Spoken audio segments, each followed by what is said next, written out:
Are you ready to get into the great debunking? Yeah, might as well. I mean, about an hour in, you know, we'll start to build some numbers up through this too. That's what I'm talking about. Also, this is going to be like probably take us.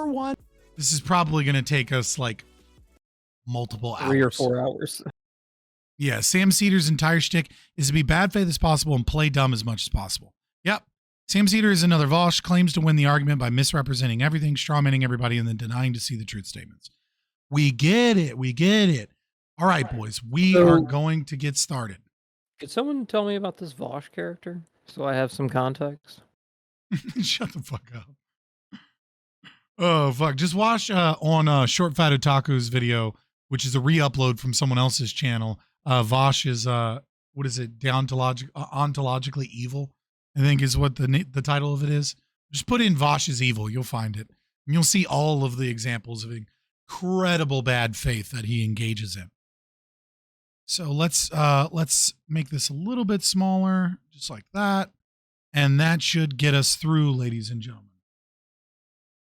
All right, let's go. 12 area code. Is this Liberty 412 guy? Yeah. What's up, man? It's me. So you're what was your first name again? Mike. Mike. Okay. Yeah. And you are a libertarian, is that right? What's your last name? Yeah, that's right. I'm an ANCAP or anarcho-capitalist. Anarcho-capitalist. Okay, so first, before we even begin, the weird radio show nature of this is strange. And I understand that that's like what he does. So like, I'm not knocking that he does that, but it still feels like awkward in this day and age. Like it feels outdated, right? Like it feels like a conservative show. You know what I mean? Mm-hmm. Welcome to 102.5 FM. Today we're talking to a libertarian. Right, it feels very strange. It feels outdated. But I mean, people like it. You know what I mean? It's a format that's tried and true. I mean, you know, if it ain't broke, don't fix it. You know? So I mean, there we go. His name is Seder because he has a lot of sex. Exactly. What is this guy thing? No, but that's a real tactic in arguments. You can tell me something obvious, like, well, obvious Joe Biden is not all up there so clearly. The country is run by somebody else. And I can go, wait, what? What do you mean? How? And then I'd make you explain the obvious true statement while still denying it, even though it's clearly true. Yeah, I mean, but you can like at a certain point, you can just position that with like, I'm not going to deal in claims that people obviously know to be true. Now, to be fair, the statement you gave is something that one might actually need to prove that someone else is running the country. That's a pretty hardcore statement, right? But if you just make the claim that his mental faculties aren't all up there and he's not up to the task, and he says, what, how, I don't need to like back it up. I was like, just go on the internet. What are you talking about? Like, there's a million different videos that in their totality clearly show someone that's lost in the sauce. If I start getting into individual examples, are you going to start running defense for Joe Biden? This is stupid and not at the conversation at hand. Like, why am I engaging in this stupidity? Like, come on, be an adult and come up here with me and like, let's engage in reality. Don't be a child. We all know this to be true. Right? Like, you can insult and call out the stupidity of things without having to worry that like, you know, oh no, I've got defeated because I wouldn't explain this thing. He'll claim that, but it's only going to work for his audience. So I believe, yeah, I mean, I can say what I believe. We can go however, it's your show, so you decide like how you want to go. First mistake. It's your show. You frame this the exact way that you would like it framed. Well, I mean, Make this as unfavorable to me as possible. Right? Like there's a bad way to start this, bro. Tell us what you believe, yeah. Yeah, tell us what an ANCAP is.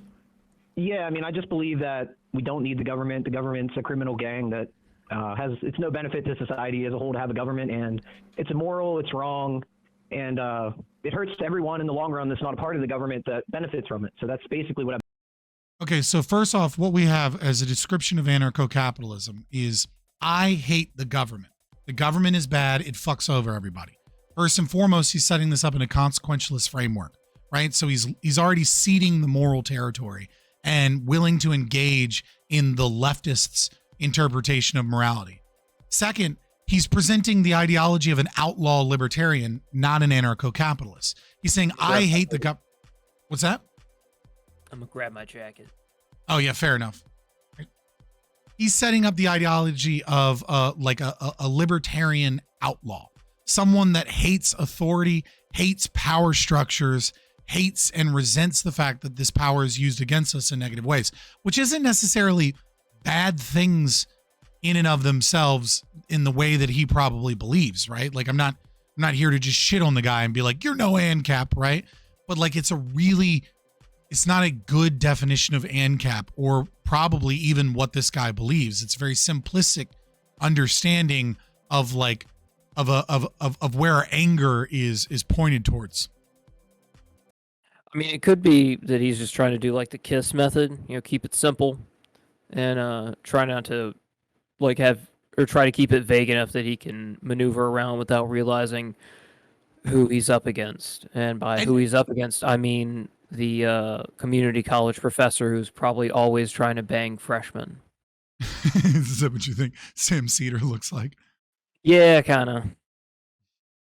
It's funny. No, I mean, if that's okay, then it's really imperative that you use the word the state and not government. Don't use, like, I'm just going to say this right now. If you're an ANCAP or you're a libertarian and you have issues, make sure that you challenge the state. Don't challenge government. Because with government, you basically already get rid of covenant communities. You get rid of any anarchist community that self-regulates and self-governs. I do believe taxation is theft, et cetera, but we don't have to get into that if you don't want to. There's other factors, but yeah. What would you like to get into? I mean, I have a few different paths we can go down. I mean, again, I've listened to pretty much all the other calls you've done with libertarians, and I just disagree with the basic premise and the basic logic of pretty much all of your arguments. So, I mean, well, you number one, like a little more specific. Yeah, no. Right. So he says all this. I wonder if this is just a bad title. Maybe this guy will hold his own. I mean, if he's this prepared, he should be ready for the smoke. Right. I mean, we'll see. We'll see. But I mean, it's an interest. The way this guy is called, I think the guy calling in is nervous. I don't know that this is the callers. Sure. I'd be nervous too. Yeah. I mean, I was nervous the first time I debated Destiny on a panel, right? Like even though I had been doing panels before, I was nervous the first couple of panels that I did. Like, I'm not going to be nervous calling into Sam Seder. Maybe a little bit because you always get those tingles right before like something big, if there's a lot on the line. But I think this guy's just like a general kind of nervous about it. And I mean, Sam Seder is actually being really charitable here, right? Like he's letting him frame the conversation with the arguments that he wants to have. Now, one could say he's laying traps, right? And that this guy's kind of like walking into a trap, etc. And from giving him rope. Right, he's giving him rope to hang himself, but I mean, he's letting him frame the claim. So if he wanted to come in with like one claim he wanted to defend, Sam Seder probably would have taken that claim. I actually just read Anatomy of the State last weekend. It sounds like he just did too. No.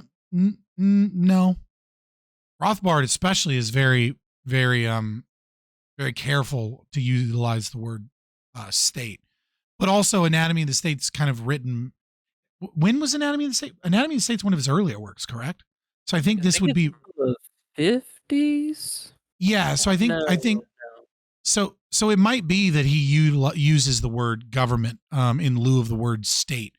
But if so, I mean that was an error an error on Rothbard's part. I'd have to reread Anatomy of the State again, because I don't remember like the technical language of the words that he says. Mostly I just remember him bitching about the Supreme Court. Real quick, because I'm trying to find the the publication date for that. Okay, it was supposedly it's January 1st, 1974 is the publication of Anatomy of the State.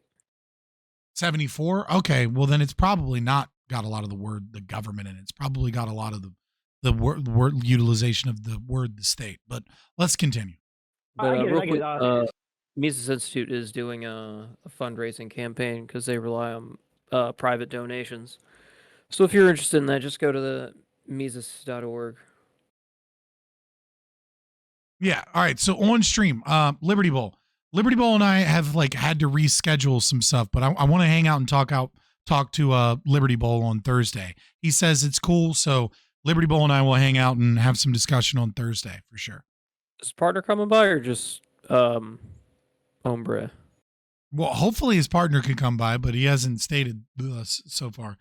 I've eventually learned to stop saying government because you're also attacking agonist groups as well and throwing them under the bus. Yeah, government comes with a lot more government comes with a lot of baggage that's not necessary. We hate the state. We don't hate governance or government. And while other people use the words interchangeably, we don't, and it's important that we make that distinction.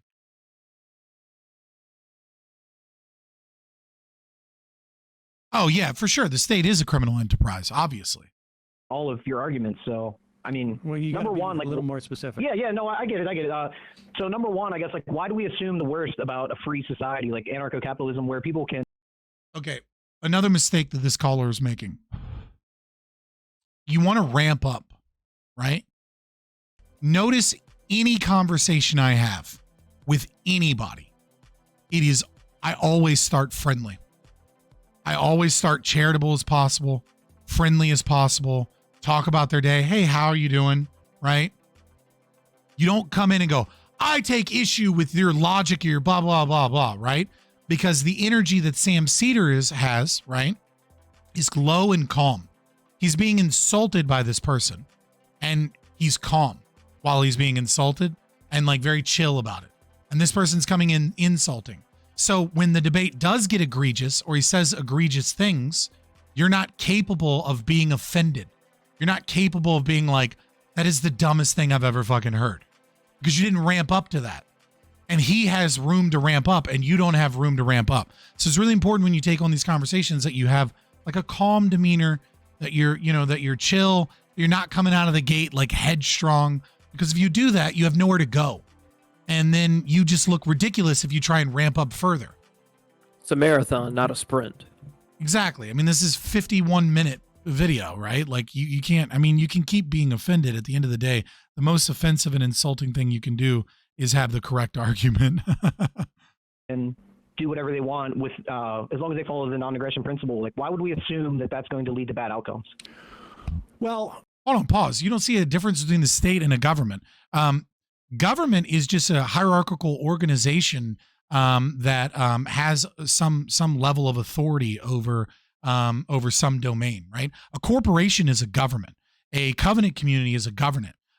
Any anarchist community that has a council of elders, right? You like, if you have a tennis instructor, right? You've set up a system of governance where you are willing to listen to the tennis instructor. You're paying them for their services. You're listening. You're doing what they tell you to do. Like when they say, hey, your form is fucked up, you're changing your form, right? Like you recognize voluntarily their expertise and you're willing to engage in them telling you what you can and can't do, or what you ought and ought not do, based upon all of that. Governance and government. And if you say, well, that's not really a government because it's just one person, that's fine, right? If you think government from a colloquial expression requires like a certain bounds of things that they're in control of, I'll take that as well. But the difference between that and a state is the state is a government that is a monopoly on power and violence. So they have a monopoly on power and violence, number one. Number two, they illegitimately have they have illegitimate property, right? So they took their property via some form of conquest, theft, right? They murdered and killed people to get it. And on top of that, it is involuntary. You do not have a choice other than to presumably leave to another government, but to follow their rules. And a social contract or a system of democracy where you vote is not a choice. It's just tyranny of the majority. This is the principal difference between like a voluntary association of people that have a government and a state. They follow the non-aggression principle. Like, why would we assume that that's going to lead to bad outcomes? Well, I mean, aside from it being impossible, aside from that, so if I understand you correctly, you want to live in a world where we only have. Right. So this is where you have to play Sam Seder's game. Aside from it being impossible, can you explain why it's impossible? Why is it impossible? Yeah, go ahead and cut in there and like make him on the back foot at the start. If you're going to be this aggressive coming in, right? You're going to have to like if you're going to come in hot, you're going to have to keep it at 100 the whole time and like really press. Well, you have to when someone says something and they make a claim, right? Then back up your claim. Like as of right now, they've made an assertion that following the non-aggression principle through voluntary transactions is impossible, right? So if he mutes you or whatever, and then that's fine, right? Like then you just write it down, right? And then you deal with his claims one at a time. Say, well, you said first and foremost that it was impossible, that it's impossible to follow the non-aggression principle. There are plenty of examples where it's not impossible, right? Bring up the tennis instructor example, right? But you don't like that? It needs to be a community. Bring up anarchist communities that fit, right? And say, if it's impossible, then how has it been done before? So you're saying it's impossible to do it at a grand scale? Why?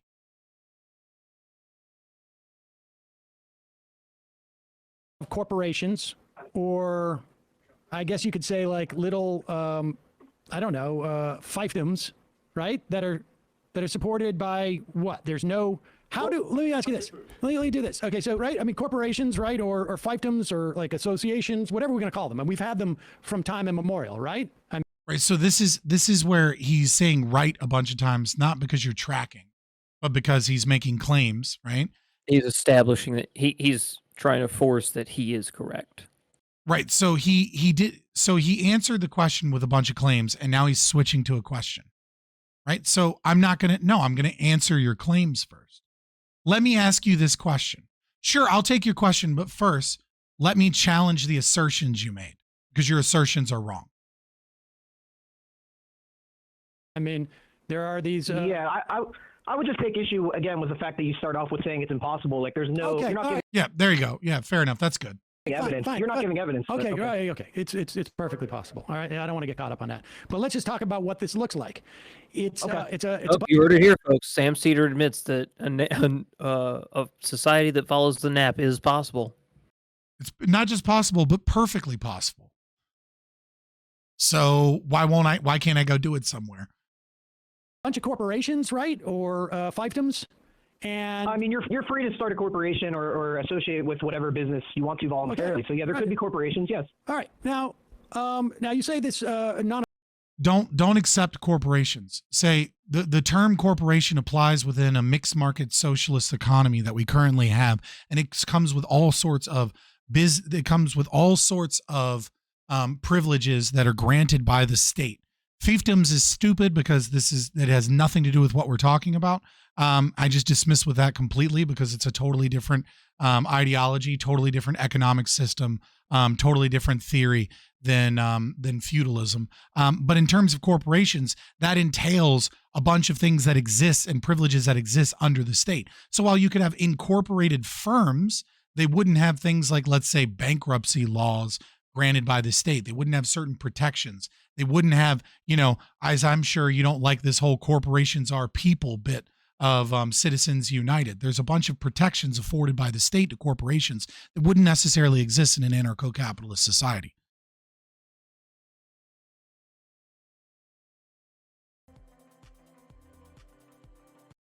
By the way, Sam is automatically trying to redirect into McDonald's death squad depiction of Ancapistan. non-aggression principle. Who enforces this non-aggression principle? Okay, well, here's where I think we get to the meat of the argument. I'm assuming that we're living in a society where, let's say, 75% of people believe that aggressive force is wrong. So we have to make that assumption and then use logic that flows from that. And that's kind of the issue I have. All right. Well, I mean, That's a weird, like, talking about the critical mass of individuals that need to exist in order to establish it.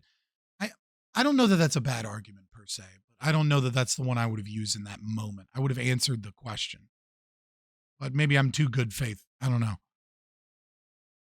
Aside from that assumption being completely founded on something you just made up, but let's assume you're right, that only 25% of the people are like, yeah, no, I'm not satisfied with that. That's Yeah, I wouldn't. Unfortunately, he gave Sam Seder the W here by saying 75% instead of just saying a critical mass, right? Because if I say, well, no, I didn't make that up, you can't formulate a whole new society of people living together voluntarily unless most of them believe in that voluntary system. Otherwise, they couldn't coalesce together and create that. But he gave a specific number, and that is an arbitrary number that he made up. And so, I feel like he kind of dug himself into that hole. Yeah, you can say that police is replaced with personal security. Easily answered. Yeah, just say it's private security. I'm not satisfied with that, because when everything shook out, I didn't get what I wanted. So, okay, so we're in a society now where 25% of the people do not agree in the non-aggression principle. What happens next? Those people are outnumbered. So those people are outnumbered, and we have non-aggression because the vast majority of people believe in basically the non-aggression principle. People don't know is like theft is wrong, murder is wrong. Like don't violate people's rights, etc. Right. Okay, so we got 4 people in this office right now. These 3 people around me. Yeah, we're doing research. They believe in the non-aggression principle. I do not. And say you commit an act of aggression. Well, wait a second. Yeah. Okay, fine. Great. Hey, guess what, guys? Tomorrow I show up with a gun. Now what happens? They take a vote and they say, well, we don't believe in the gun 3-1. No. Okay, so what are you talking about? Dumbass laugh in the background. Like, that doesn't... You violate the non-aggression principle, now they can attack you back. Right, like... But, I mean, they've chosen to not harm themselves, so that's kind of their fault. This is still early on. This is where you need to get cheeky and you need to reframe via comedy, right? So the right answer to that is, you know what, Sam Seder, I'm glad that you agree that a polite society is an armed society. And that the rest of those individuals will be armed and and if you want to show up and not believe in the non-aggression principle, I guess you can fuck around and find out, much like occurs already in today's society where we have police and we have armed areas and we have, individuals that protect us from situations like that. Right. And you just say that, right. And if he engages with the point seriously, right, he already kind of loses a little bit because it was obviously a joke, pointing out the absurdity of the questions that he's asking. We have a society where we have guns too. Why do the other 3 people not have guns? Okay, but how? Wait, they have guns now? Yes, and they're saying leave us alone or else we will use our guns to defend ourselves. That's not aggression. That's defending your own property or whatever the specific situation is. So you're outnumbered. So we've all got to be armed up in this situation. No. You don't have to. If people respect other people's property rights, then there's no need for that. But that's true. You definitely have the option to defend yourself. If I had wings, I could fly. But people don't respect people's property rights now. And are you suggesting that is because they do? Wait a second. Yes. What's that? If he had wings, he could fly. Well, ostriches and penguins can't fly, so... They have wings, they can't fucking fly, so... Just because you have wings doesn't mean you can fly. Yeah, I mean, I don't know... Debunked. W now, Sam. Yeah, no. I mean, it's silly. It's like, yeah, we have cops. Nobody's arguing that we don't have private security. What are you talking about? Like, this is a dumb line of argumentation. What are you talking about? Yes, they do. Like, do you go around stealing from other people on a daily basis? No, I don't steal on a daily basis. Do most people? How many people go around stealing, raping, murdering? Very small percentage. Well, it's funny you say rape. It's funny you say rape because say everyone has a gun, right? Everyone has a gun, but someone gets overpowered and is raped because one of one person, the 25%, decides to rape somebody because they believe in the aggression principle. What happens then? They believe in the aggression principle? What? They believe in that person's a criminal, and again. What? Like, see, these dumb questions are designed to rile you up so that you say something stupid, right? Like that is the whole point of this. These silly questions are designed so that you can say something stupid, right? And then when you say something stupid, they can then dunk on you for the stupid thing that you said. So the trick here is stop getting riled up, my dude. When she says that, just go, first of all, the aggression principle is unjustifiable. That doesn't make any sense. Second of all, rapes happen now. I'm not presenting this weird culture where rape magically goes away. Third of all, we have justice systems just like we have today. Like there's no, and fourth of all, if you want me to actually take this absurd question seriously, we can talk about how during the Civil War, an armed culture in the South was brought forward because of the very fact that so many men had died in the Civil War, and there was a lot of lawlessness and things of that nature. And much of the gun culture that we have in the American South today is derived from women that did not have husbands that needed to protect themselves.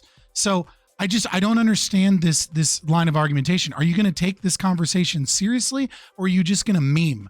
Because like I thought that you were a serious debater, not somebody that just comes in here to meme and say stupid shit.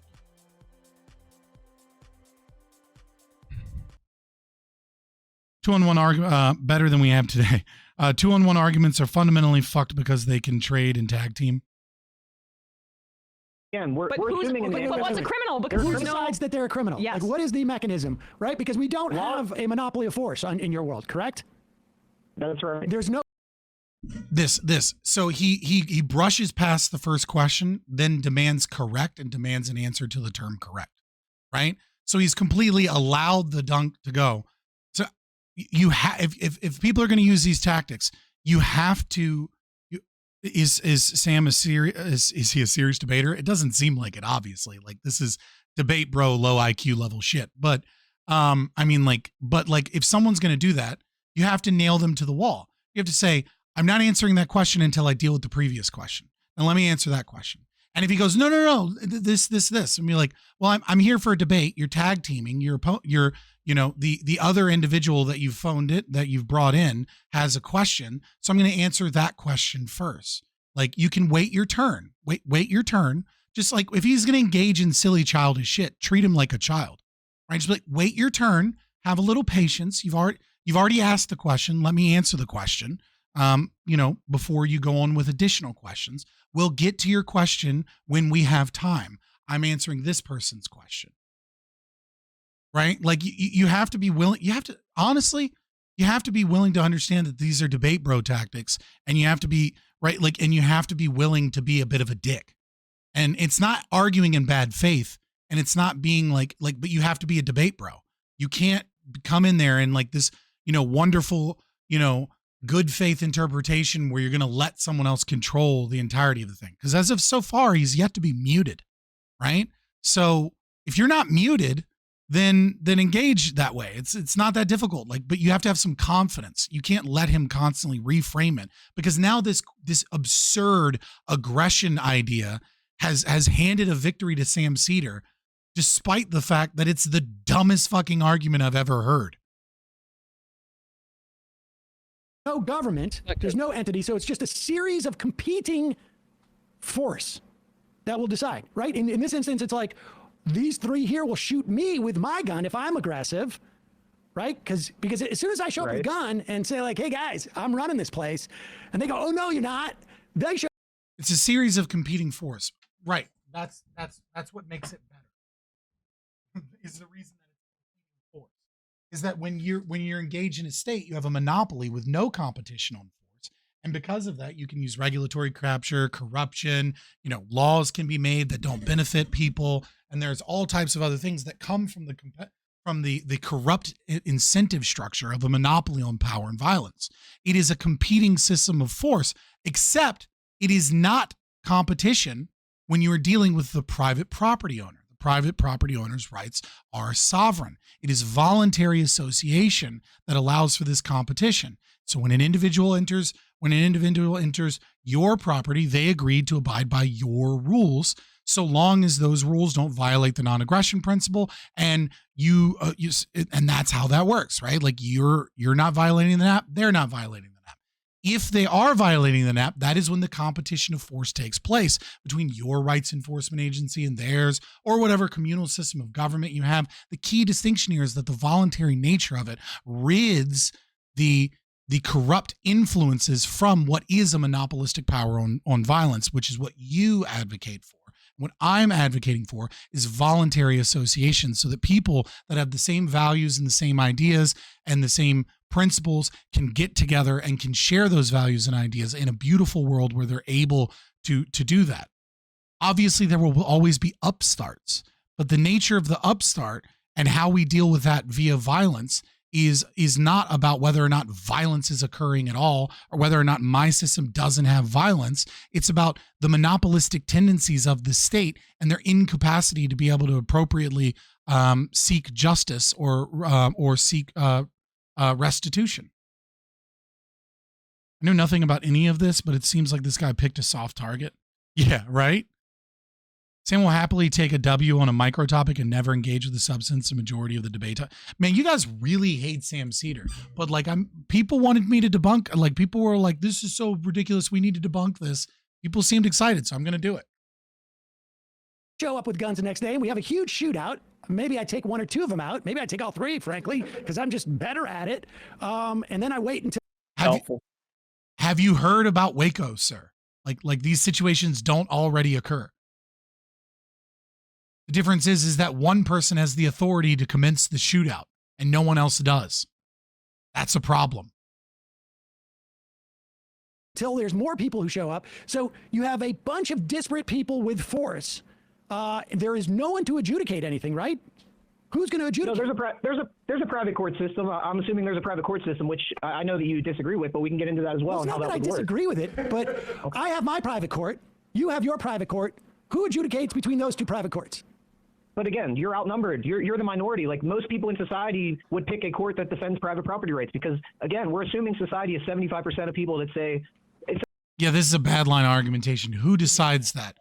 You voluntarily decide it when you pick your rights enforcement agency, as do other people, and it works just the same way as private insurance works today. Like, what are you talking about? When you get into a car accident that's a fender bender that doesn't need to go to court, do you pick whether or not Nationwide or Geico represents you? No, you've already picked it. You have an insurance company. They represent your interests. Geico represents their interests, and they have contracts between the two of them. Like, why are you trying to overcomplicate something that already works great? Essentially, leave me alone and I leave you alone. So wait a second. So why would the court system? But my court is. So you're saying that courts only function based upon the majority? Well, that's how society works. Like law. No, that's he's been trapped into positions that aren't even ANCAP. That there's no necessary element for a majority opinion for private arbitration. Like, that's not a necessary component at all. You could very easily be represented by a very small rights enforcement agency against a much larger, more economically wealthy rights enforcement agency that agree to go to a neutral arbiter. Like, that's just not how the market works here. It's not a majority opinion type situation. Now, if one company does an amazing job and has a great reputation, they may form a monopsony on the market. But a monopoly on the market can only be given by the state. Only the state can create a monopoly. It's impossible to create a monopoly without the state. One can have a natural monopoly, but even that is a monopoly on a natural resource that was just discovered, and you're the sole property owner of it. It's not a monopoly on goods and services. It's a monopoly on a specific commodity and how that commodity is bought and sold and what function it has. More often than not, those functions can be met by other components and other inventions and other things. And eventually that monopoly breaks apart anyways, because are you going to hoard it? Like, some people are going to buy it to make other things, right? Like, eventually, like, if you hoard it, then it doesn't have any value. So you have to put it out into the market. Eventually putting it out into the market increases the likelihood that you no longer have a natural monopoly.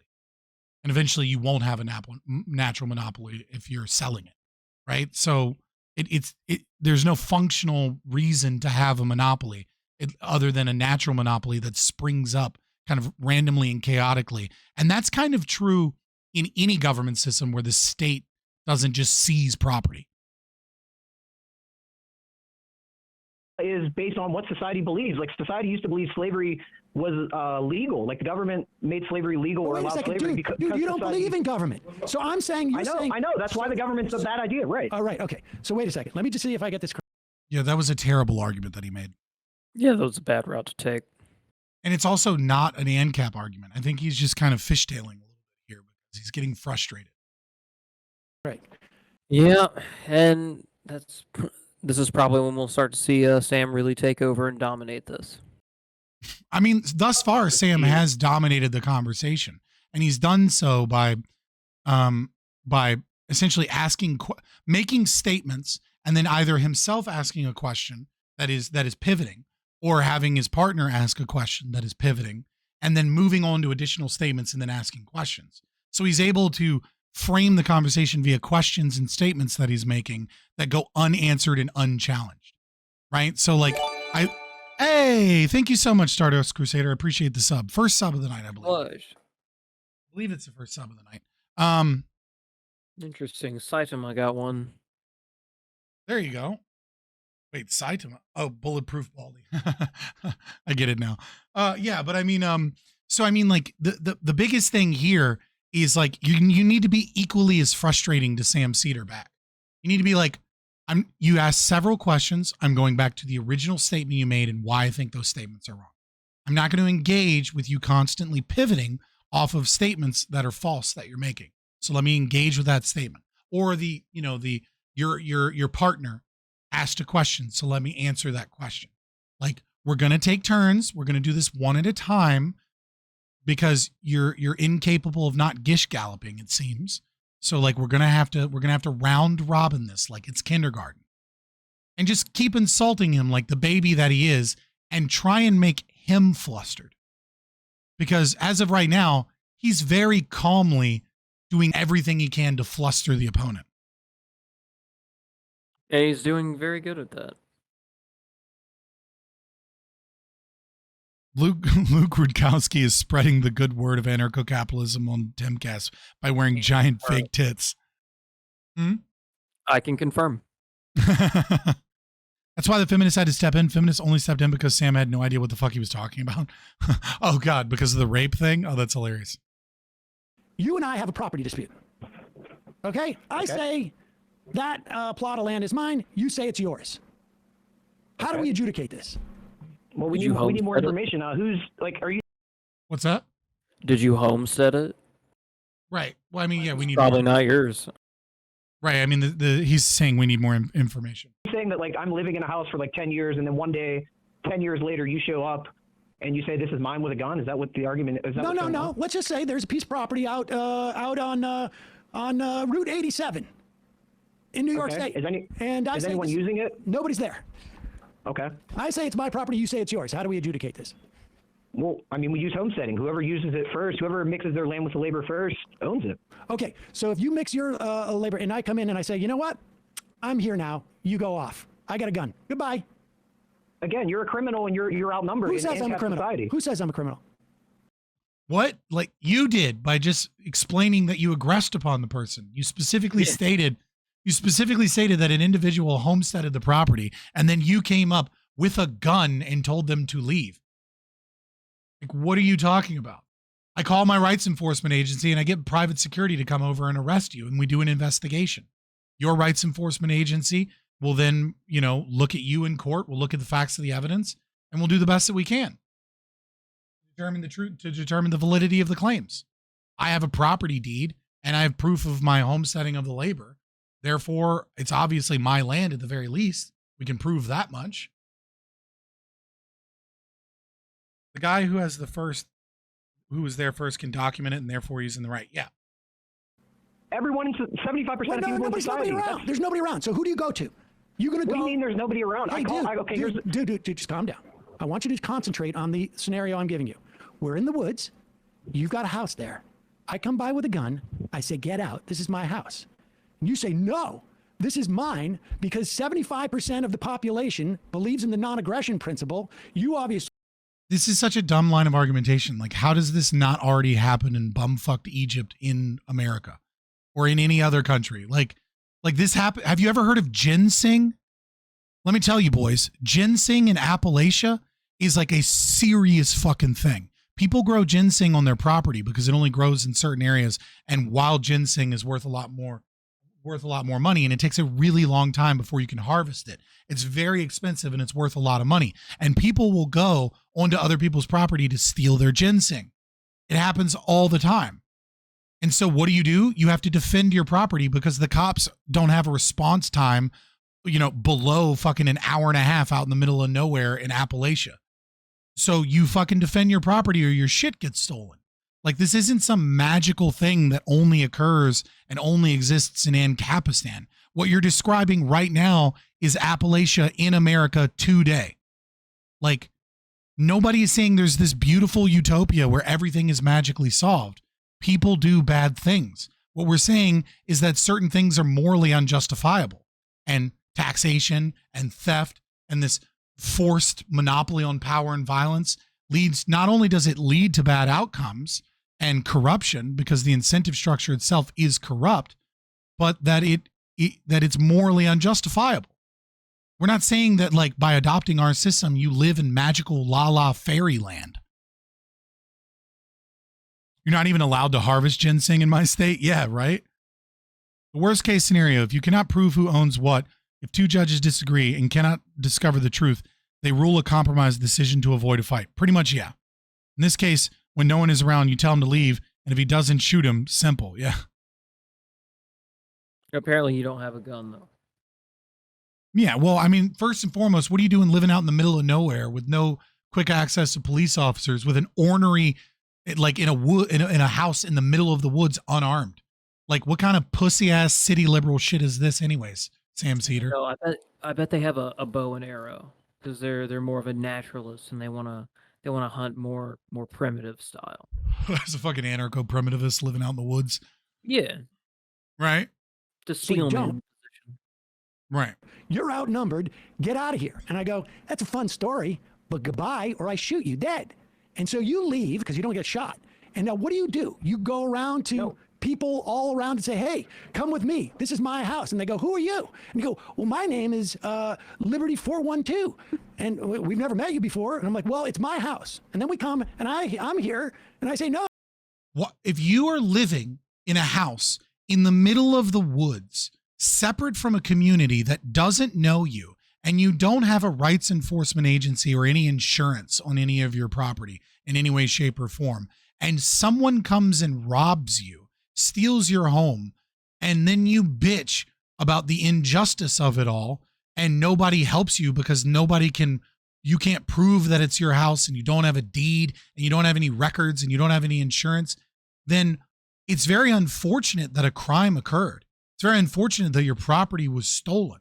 It's very unfortunate that there isn't a company out there that's willing to investigate, to go in there with police force and, let's say, look for family photos, look for some form of evidence that proves that this was indeed your home, right? It's very unfortunate that none of those things line up and you made a series of dumb as fuck decisions all along the way that left yourself completely unprotected. Criminals exist. If you don't do anything to protect yourself from criminals, then you're an idiot. It's no different than like leaving your wife and children alone in a bad neighborhood with the front door unlocked. Like, why would you do that? Like, you haven't taken any reasonable steps to protect yourself. Right. It's a dumb argument. If you did that today in America, in Appalachia, and you left your front door unlocked with your wife and children and with no guns and no insurance and like off the grid so the police don't know who you are or where you live, right? Then you're an idiot. Like, this is just dumb. Like, if you choose to live in the middle of nowhere with no defense strategy, then you give up your property, but you take your deed and come back with security. Right. Right. Can you imagine living in Appalachia in the middle of nowhere without any insurance on your home, any records anywhere else, like a safety deposit box that you own your home, and no guns? No, even like Ann Prims would just be like, I know I'm going to need to prove this somewhere. They'd have some shit buried somewhere, and like they'd know how to go get it, and they'd probably just come back in the middle of the night and slit your throat. Right, like this is the dumbest argument ever. Like this is somehow inherent to anarcho-capitalism, but not elsewhere. This is dumb. Oh, it's my house. How do we adjudicate whose house it is? Easily, we have evidence that it's my house. Like I burned all your shit, dude. When you went walking around, I got rid of it. Again, you're assuming that I don't have guns or I don't have bigger guns than you. First of all, no, I got the biggest gun, assumption. dude. I got a bigger gun. How? You're in the minority. No, you don't, because here's how it would be handled if this becomes a problem. Yeah, this is this argumentation that this ANCAP is doing is rough. The 75% of people, if there's a market for defending property, which it seems like we need some way to repel these threats, which I agree with you. These could be threats. I agree. I'm not saying this would never happen. Okay. I think the threat would be overblown, again, because the minority of people would want to do that. But you're going to accept the threats there, right? Just for the sake of argument, you're going to accept. No, there is a potential threat. Like property. There's going to be disputes over property. Yes, absolutely. Okay. And there's going to be criminals. Yes, there's going to be people that want, like in theory, if they could come and take your house with a gun, they probably would. Yes, there will be people that do that. I think they'll be in the vast minority just because, again, most people believe in non-aggression. I hope that you're right. Yes. Okay, but how do we handle it? Right, but that's not what? I hope that you're right. Well, then you're no longer living in an ANCAP society. You're living in a lawlessness state. Okay. So one, you're not describing what we advocate for and how we would voluntarily, where I would move. I'm not moving to Appalachia in a lawlessness state where a majority of the people don't have a liberty-minded position, and I'm getting insurance and I'm getting a rights enforcement agency. This is just a dumb argument. Okay, so let's assume again. Unfortunately, the ANCAP doesn't understand how to. He doesn't understand how to counter this argument. Obviously, and that most people in society believe in non-aggression. That the logic follows that most of these people would pay money, pool their resources together, have a private company defend their property rights, and have a court system. Wait, let me ask you this question. So everybody's going to. There we go. There, we're finally getting to it, Liz. Like, but he's really fixated on this like 75% thing, and I don't think it's. I think it's a weird thing to fixate on, but he's making the arguments through that, and I guess that's okay. To pool their money together, right? They're all almost going to pay like almost like dues, right? Well, yeah, I would view it as like a insurance. View it as like State Farm rights defense company. State Farm would exist in this society. Okay. Yes. So now all this, they're going to pay money into the entity, and there's going to be this corporation that's in charge of it, right? State Farm. Yeah, sure. Okay. So this corporation. There's going to be more than one. Not the interrupt. There could be like multiple entities that have like their own protection rackets, almost in a way. You pay money. It's not a racket. Again, it's not a racket. It's all you're not forced to use it. Right. You're not forced to use it unless the rival State Farm, let's just call them Allstate, comes around and goes like, hey, guess what? That's our property. And we're taking that property. And we have evidence. What is this argument? Like, this is the warlordism argument. It's well, if they have evidence, then they could prove that they are the rightful property owners. Right. Like, I mean, I actually came in and like kind of fucked it up for them. Right. Like what you're talking about right now is the government and its usage of eminent domain. Like what you're talking about right now is something that the government already does. They come in and they say, this is our property, regardless of the evidence. They just say it's ours now because we're the government and we want to build a highway. So they just take it. Like, what are you talking about? Like, yeah, there'll be multiple companies that compete. Competition doesn't mean that they go shooting each other. You know why? Because no one will want to hire the company that randomly steals property and murders people. That's not a company that I'm going to want to choose to go with. It's not a company that's going to be well funded. But then that company's just going to go full warlord and just to become a private army and try to take over everybody. And because they'll be aggressing first, they'll be able to do it, right? Like other people won't fund other companies more, and they'll just get better munitions and more people and like overwhelm them. Yeah, I mean, like, yeah, like so Mexico invades. Like, I mean, you're in Canada, so America invades. You're no longer Canada. Like, this is why Canada is like a failed system, because America could invade Canada. Like, what does that even mean? James K. Polk is resurrected from the grave and wins the election based off of 54-40 or fight. Except now it's, 60-40 or fight. And they're just going to take portions of Canada. Like, okay. We have evidence. But again, you're ignoring the fact that most people disagree with that. Like, why they're going to be the minority? Like, 75% of all the guns, the money, the tanks, whatever weapons you have, we have 3 times as big of guns as you. Do you think the government is evil and oppressive? Correct. I mean, I do. Yeah. Yeah. Okay. Is it the majority of people? What, the government is? Is the government that make up the majority of the people? The amount of people who work in the government is that the majority of Americans? Is it even close? Obviously not. In fact, it's smaller than 25%, isn't it? I agree. I mean, I think it's 25% in some countries of government employees. It's something, what, like 6% of people are government employees? It's pretty decently high. See, this is... take a whole, like, 1%, right, for the whole military, I think. This is where you need to... This is where you should have switched to the 75% argument, right? Which is that the reason we have a state is because of conquest and power and different power structures, etc. But we have a population that philosophically is not against it. If everyone came together tomorrow and refused to pay taxes, the American government would collapse, fully and wholly. There would be no American government. If every single American citizen went outside and said, the government, the state is illegitimate, and I refuse to support it, boom, government's gone, completely over. You can have 5% control, 95% of that, if that 5% has rockets and 95% doesn't, LOL. Right, but it's a monopoly, right?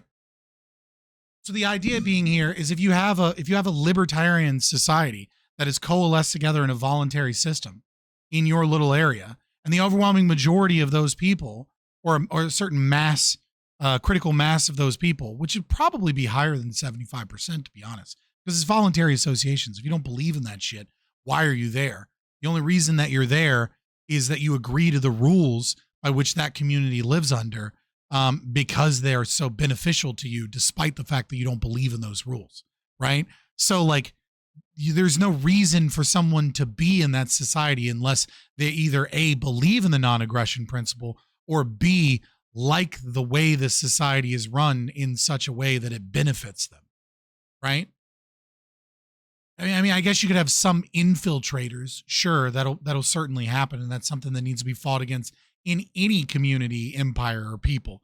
Like, but this is where you should have brought in that, like, yeah, you have a large group of people that all believe in this ethos. If some company is engaging in this insanity, other companies and other people are going to be willing to support this. In fact, neighboring communities and neighboring companies would very well would love to be hired to come in and solve this problem for a profit, right? Like, there's no reason. If I live in bumfuck Appalachia and someone lives in, Timbuktu, Appalachia, and they have a different private security firm that's just as strong as the other one, and you've got a couple going on in yours, why wouldn't you hire Timbuk fucking Appalachia security firm to come in and resolve this issue? Like, when you have a truly free market, these companies don't survive if they engage in this behavior. Nice pause face, by the way. I mean, fair enough.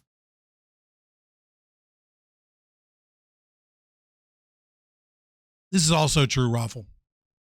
I think we're getting off topic. No, You're we're not not. addressing No, Mike, we're right on topic, because in your world, what's happening right now is impossible, because less than 25% of the people, you perceive the government as being oppressive and bending everybody to their will, and they make up less than 25% of the people. Yeah, but most people how is it possible that less than 25% of the people in this world can make everybody bend to its will oppressively, but in your utopian world, 25% of people, they're completely outnumbered?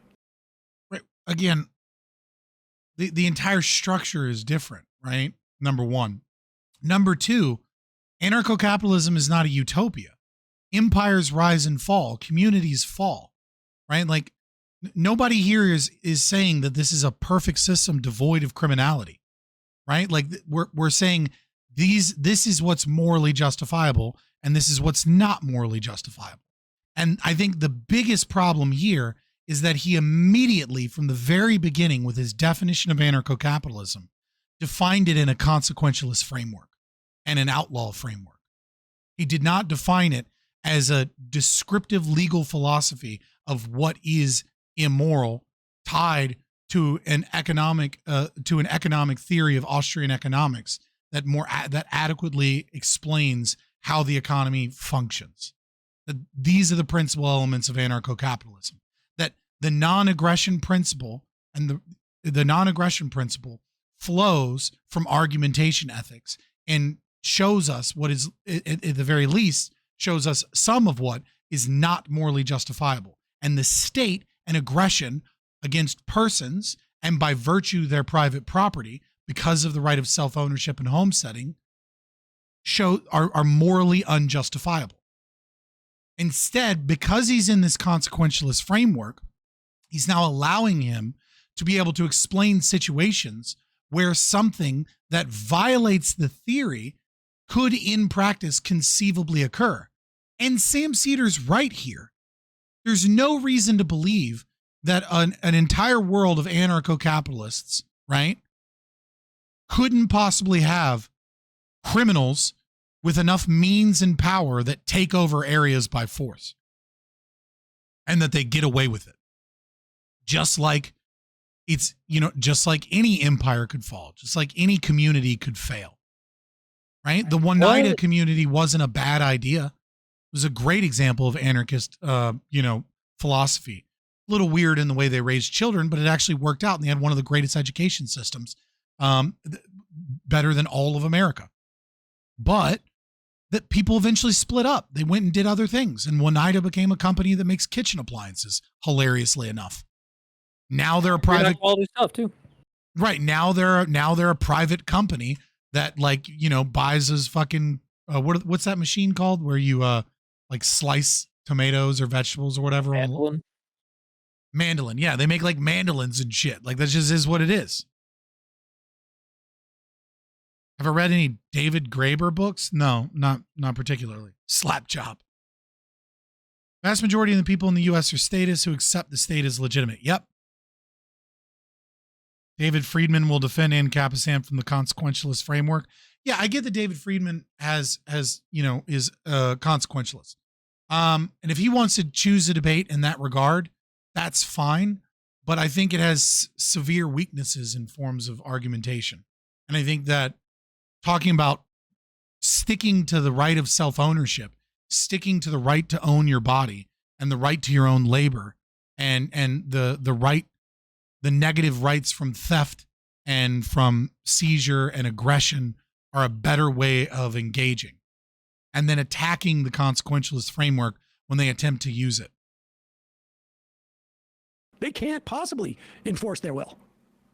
Because most people believe the government's legitimate. Like, most people support government courts. Most people think, the government, like, taxation is a necessary thing. But in your world, that means that you would still have structures that people are supposedly believing in, right? And those structures would, I don't know, maybe have some sort of hierarchy and decision-making process, like a corporation, but kind of like a government too, right? And this is the problem with using the word government instead of state. Yep. Because a corporation is a government. It's a form of governance. I mean, it just is. I mean, I don't think a corporation in a free market is anything like a government because, again, when's the last time McDonald's pointed a gun at your head and said, hey, you better shop with us or else we shoot you? Like, that's what government does. But not about the consumer perspective. When does government put a gun to their head and say, shop with us or we shoot you? I mean, it's an implied threat. If you don't pay taxes, what happens to you? If you don't pay taxes, you could go to jail. Right. They point a gun at your head and say, we're taking you to jail. So, yeah. I can't believe Sam Seder bit that bullet so quickly and so easily. Like, that was bad on his take. Like, you go to jail. Okay, so armed men willing to commit violence and point a gun at you if you shall resist of your own personal autonomy and freedom will lock you in a cage and kidnap you.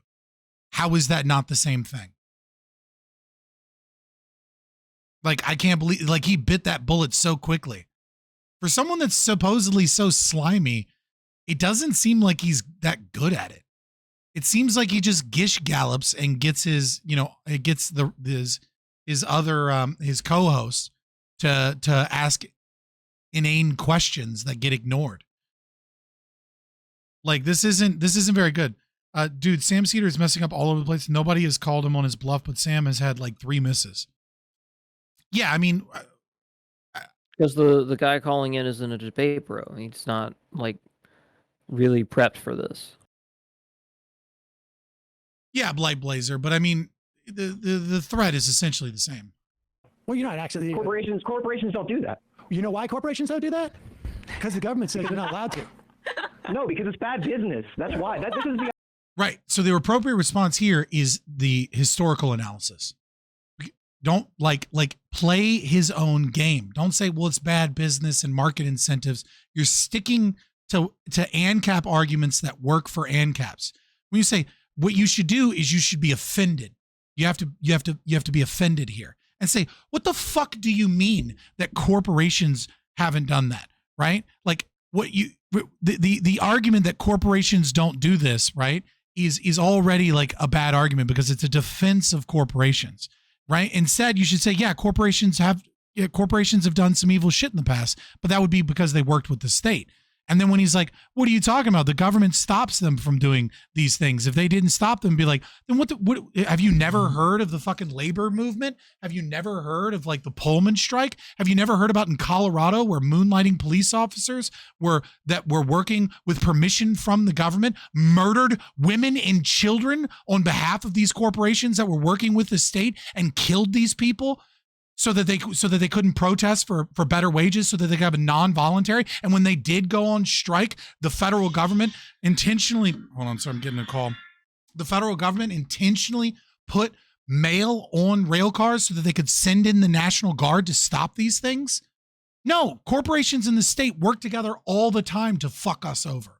Like where the fuck are your morals and where the fuck is your understanding of history? Like remember when I said you guys start off calm and then wait for them to fuck up and then you jump down their throats? That's when you jump down their throats. When you have a historical analysis, something that works well and can be translated well to the socialist mindset. Historical analysis, empirical evidence, consequentialist analysis, these things work well, but you must first guard them in making sure that the principal elements of your argument are either deontological from whatever faith-based position you have, and or the argumentation ethics. I don't know that I would use argumentation ethics with him. I feel like Sam Seder's too stupid to get it. But I would certainly use, the idea that one owns themselves. And instead of using argumentation ethics, I would just use the rape argument, right? Like, if you don't own yourself, then why can't I fuck your co-host right now? She's looking good. Why can't I take her body for mine if she doesn't own her body? And just piss them the fuck up, fluster the fuck out of them. Damn, you really need to debate him now. Right? Oh, you don't own yourself? People don't own themselves? They don't have a right to their own body?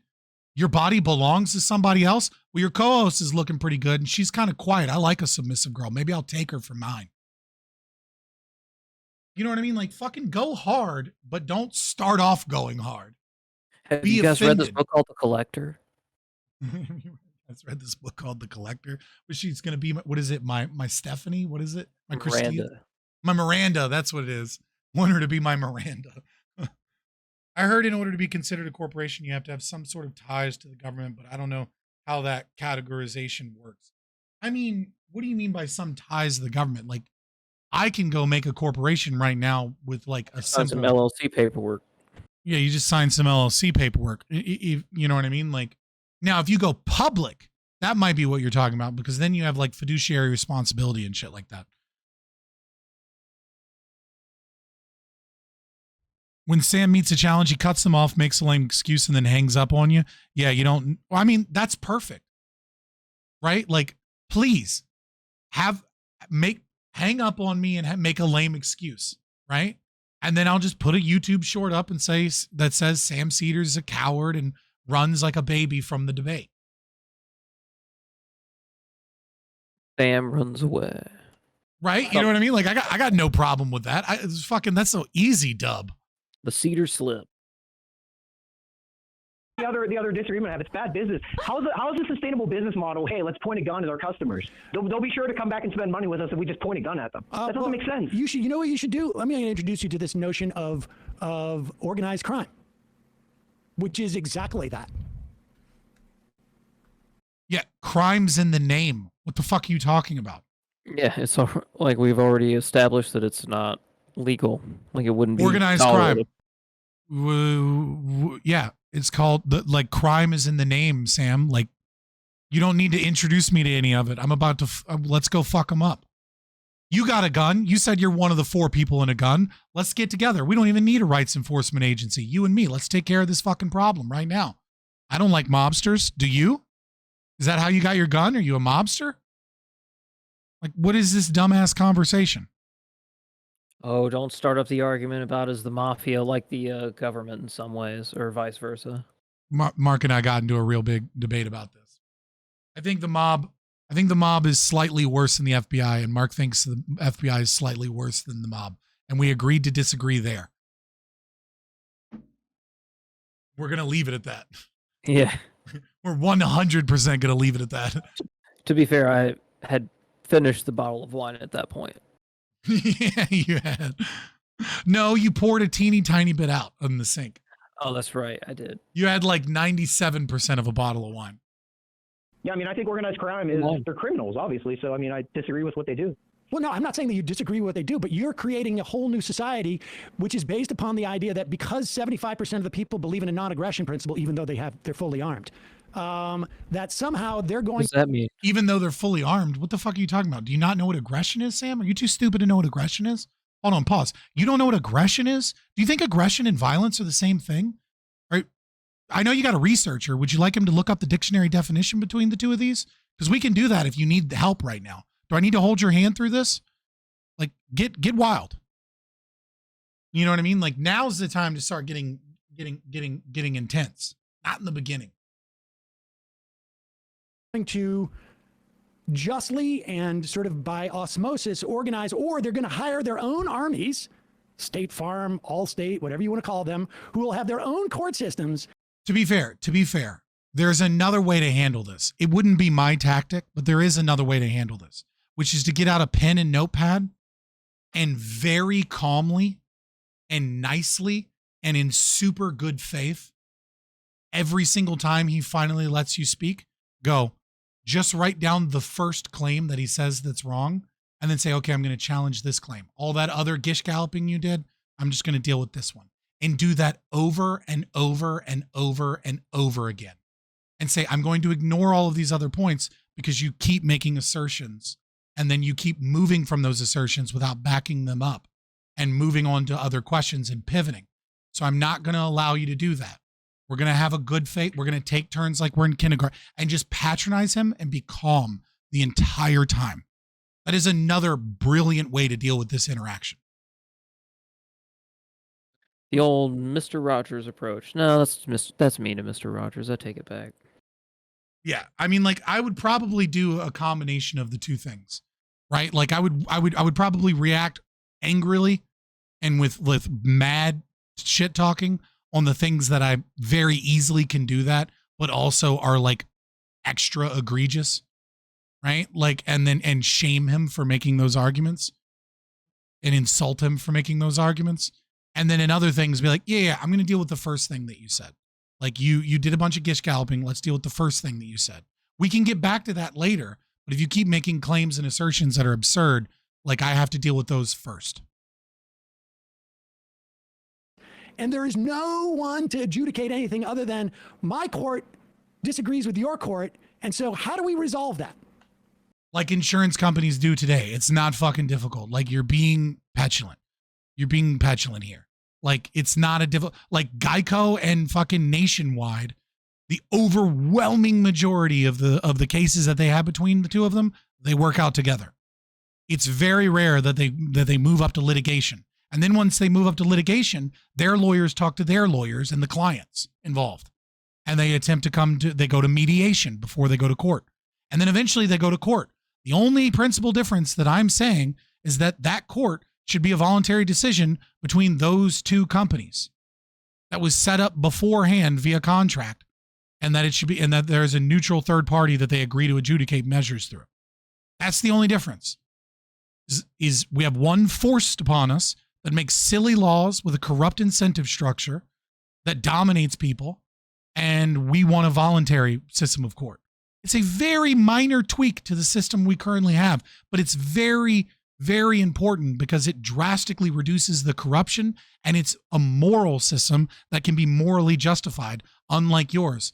And that corruption stems from the immorality of it in and of itself.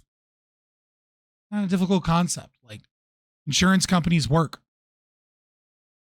Like Skyrim, man, they just work. Right. Look at any accident claim between people. Yeah, it's like 97% of all claims get handled by the insurance companies without ever having to go to litigation. It's actually very rare that shit goes to court in car accidents. Well, again, obviously. Raffle LMAO says Skyrim for the Nords. Wait, wrong stream. Yeah, you got to get on those Italian streams that are celebrating their new prime minister. Khajiit has wares if you have coin. she seems pretty base. I got to check her out. Disagrees with your court, and so how do we resolve that? Well, again, obviously, in a free society, people are going to choose a fair judge. Like, there's going to be a market for conflict resolution, and it's not. Why would anyone voluntarily pick a court system that only favors like white people? Like, let's say like this court only favors white people. Wait a so second. I'm going to go to this court. Why would people pick a court that favors them? Yeah, I mean, if you have to use that court. Yes. Why would people use a court that always rules like one way or another? Why would people always use a court that rules in favor of them? Capital. That's not how the court system works. You might choose a rights enforcement agency that protects the rights of whites. I mean, I wouldn't join that. It feels like that'd be toxic as fuck, but they have every right to do so. But that still means that they have to adjudicate things with other people's rights enforcement agencies. And if it's two white people using the whites only fucking REA, then I mean, I guess shit'll be settled perfectly fine.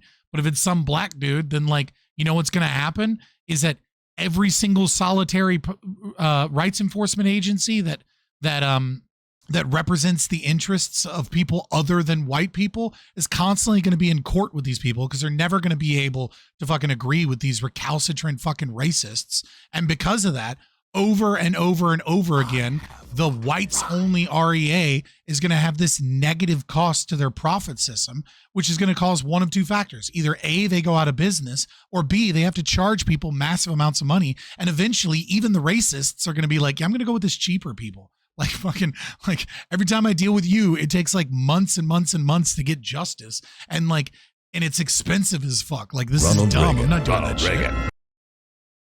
See, Sam waits for somebody to make some silly mistake, then he parades that mistake around for 10 hours. What the guy should have said is, why is somebody want to pick partial court without consistency? Yeah.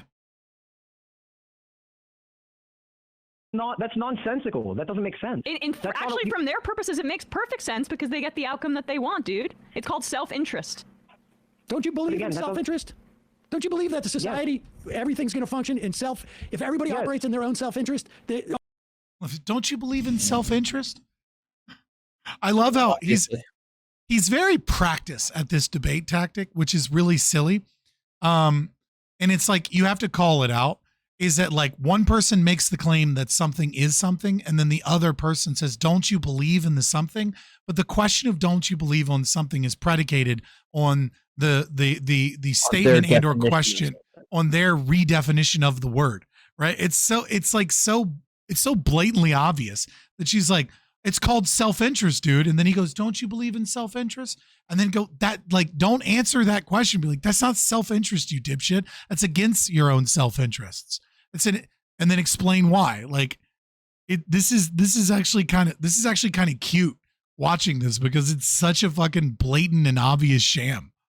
Okay. So how do you hold these two beliefs? And I apologize to anyone that's watching this. We're totally going to put this up on YouTube. I apologize to anybody that's watching this now or watching this in the future on YouTube that is like, why aren't you dismantling his arguments more, but you're mostly dismantling his rhetoric? Because his arguments is rhetoric. Like he doesn't have any substantive arguments whatsoever that like if any of his arguments were posited by people that were in good faith, they would be so utterly trounced that it would be hilarious. Like it would be one of the biggest crushes in debating online history if he made these arguments in good faith. but it's mostly just rhetoric, and it's actually kind of fun to watch. I kind of get why he has 1.2 million subscribers now, because he's so off the rails with his stupidity that like his audience is gobbling up the kind of, it's almost like when you see every other Twitch streamer right now, like we have low numbers right now. And if we were to look at other people in the Twitch politics space that have really good numbers, I'd bet they're covering drama, right? Like I would be willing to bet that they're just covering drama shit. And why wouldn't they? That's what they would be doing, right? That's what they do. And so like people love that shit. And it's just so obvious that his audience is not here for like any serious debate or discussion. They're here to watch him act like a fucking fool, like the court jester that he is, and like do so in such a slippery Loki-esque tactic way that it makes the other person look like a fool. And then it just becomes like Obi-Wan Kenobi in the beginning of Star Wars. Like, who's more a fool, the fool or the fool who follows him? And it's actually quite entertaining. Like, I get why people watch this, especially if they're left wing, right? And they're willing to like kind of like throw away all the bad faith shit. It's just a giant shit show. But I mean, like people were like, you got to debunk this shit, so I'm going to debunk it. But like, there's not really much debunking that needs to go on because most of the arguments are fucking trash. Like I've had better fucking arguments from like no-name streamers that have 1 to 2 viewers regularly that are way better at attacking the anarcho-capitalist position than Sam Seder is right now. It's just that they're attempting to argue in good faith. You mean people watch this on for high school level Twitch drama and not serious discussion of ideas? Yeah. Most crazy, right? Most soap operas are based on this principle. When has Hassan had a serious discussion of ideas? Never. The entire conversation, well, I'm sure he has before. I mean, like, was he capable of keeping up? Probably not. The entire conversation has been so far, okay, where is police? Okay, where is court system? Yeah, I mean, it's essentially the conversation I had with a Kano boy, just much lower IQ. In simultaneously. One, everybody should operate in their own self-interest. And two, people are not going to go to a court that rules in favor of them all the time or the majority of the time. Because a court that only favors white people would be. Well, I didn't say white people. Who brought up white anything? People?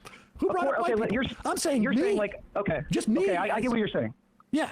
So let me explain it a different way. Like in your situation, you're saying like McDonald's has a court that they prefer, and they come in and say our court says that you have to shop at McDonald's or you have to or this property is ours and we're turning it into a McDonald's or whatever. No, let's just do you and I. Let's just make it 2 people. No, this is silly because you arbitrate. Like, dude, that's what arbitration is for. Like, if your 2 companies can't come to an agreement, they go to a third-party arbitrator. If your company refuses to use arbitration, right, then violence is going to be used against that rights enforcement agency, period.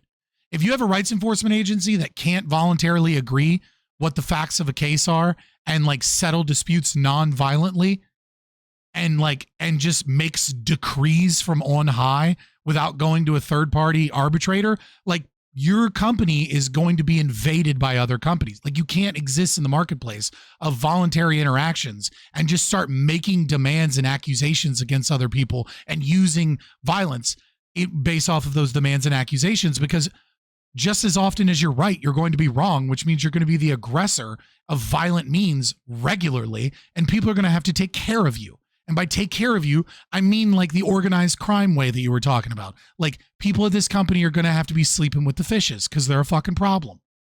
Like that's not how this market system of justice works.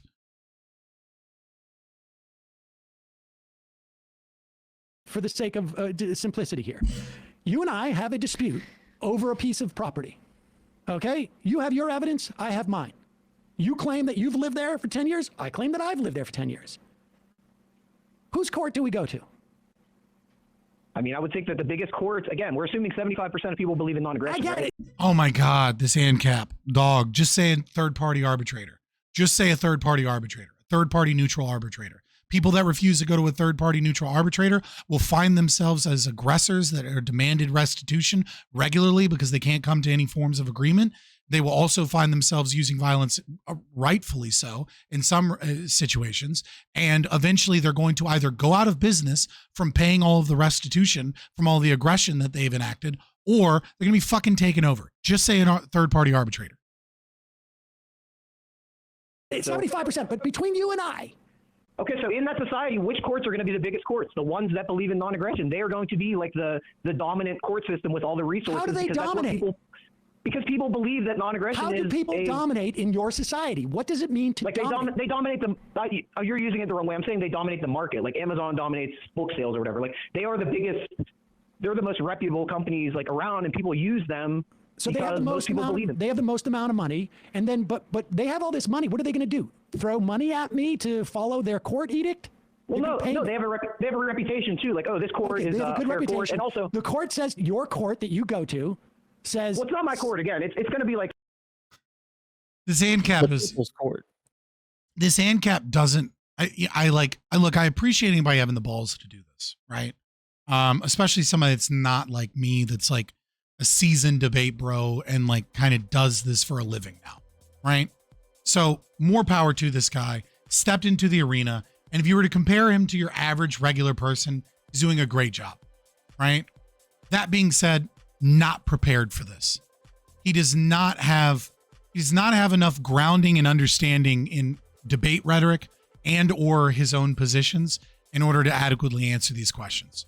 It's very obvious because he's getting flustered and he's letting Sam play the game of stupid questions to make you look like an idiot.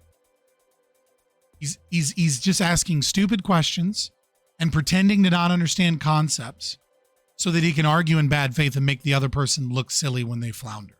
And that's all that's happening right now. Like I've kind of already answered the question in a way that like utterly destroys the falsity that Sam is representing here, but that just kind of is what it is.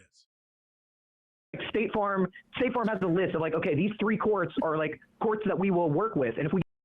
I do love the condescending laughing co-host in the background every time he says State Farm, like, State Farm, how funny. Him. Oh, State Farm, so funny, Rip so you, silly. dude. All Sam does is bring people in to try to laugh and mock their political positions by making the person calling it angry at his bullshit arguments, where he presents a scenario. Then as the person addresses the scenario, then he will continue to change the scenario until he can get them in a gotcha moment. Yep. But you can avoid this if you know what you're doing. We get a ruling from this judge, we will abide by this rule. Because he's not muting him, right? And he's not even getting flustered when he interrupts because it lets them get angry and lets them sink their own ship. So the fact that he's not muting them and he's letting them kind of go is, I mean, honestly, it's just the debate tactic that he's using here. It's not really that he's like, it's not like he's muting you randomly and then making assertions over you and gish galloping and then bringing you back. You know what I mean? Like it's actually not as bad as people kind of say it is, at least not in this scenario. Okay, and all these I don't abide by that. I don't subscribe to that. I go to a small judge. I go to a small court. I like my courts smaller. My court says Sam owns this property. Your court says. Yeah, I mean, I've heard that he mutes people before, but like that's an automatic victory. When you have to mute your opponent, even though they're not being recalcitrant, right? Like you're forced to mute them, right? Because you're losing. Like it's a dub. It's just a straight up dub. It's one of the few objective ways to prove that you actually won a debate. Because like anytime you do a debate, your camp says you won, their camp says they won. And then there's like kind of the general opinion of the audience that's like not tied to either camp. But like to the general audience that's not tied to the other camp, like they may be influenced by a larger creator. They'll be influenced by like the messaging. They may be influenced by bad argumentation. But an objective measure is that when you're forced to mute people, not because they won't stop interrupting and screaming, but because you need to recontrol the narrative, you've lost. You've just straight up lost.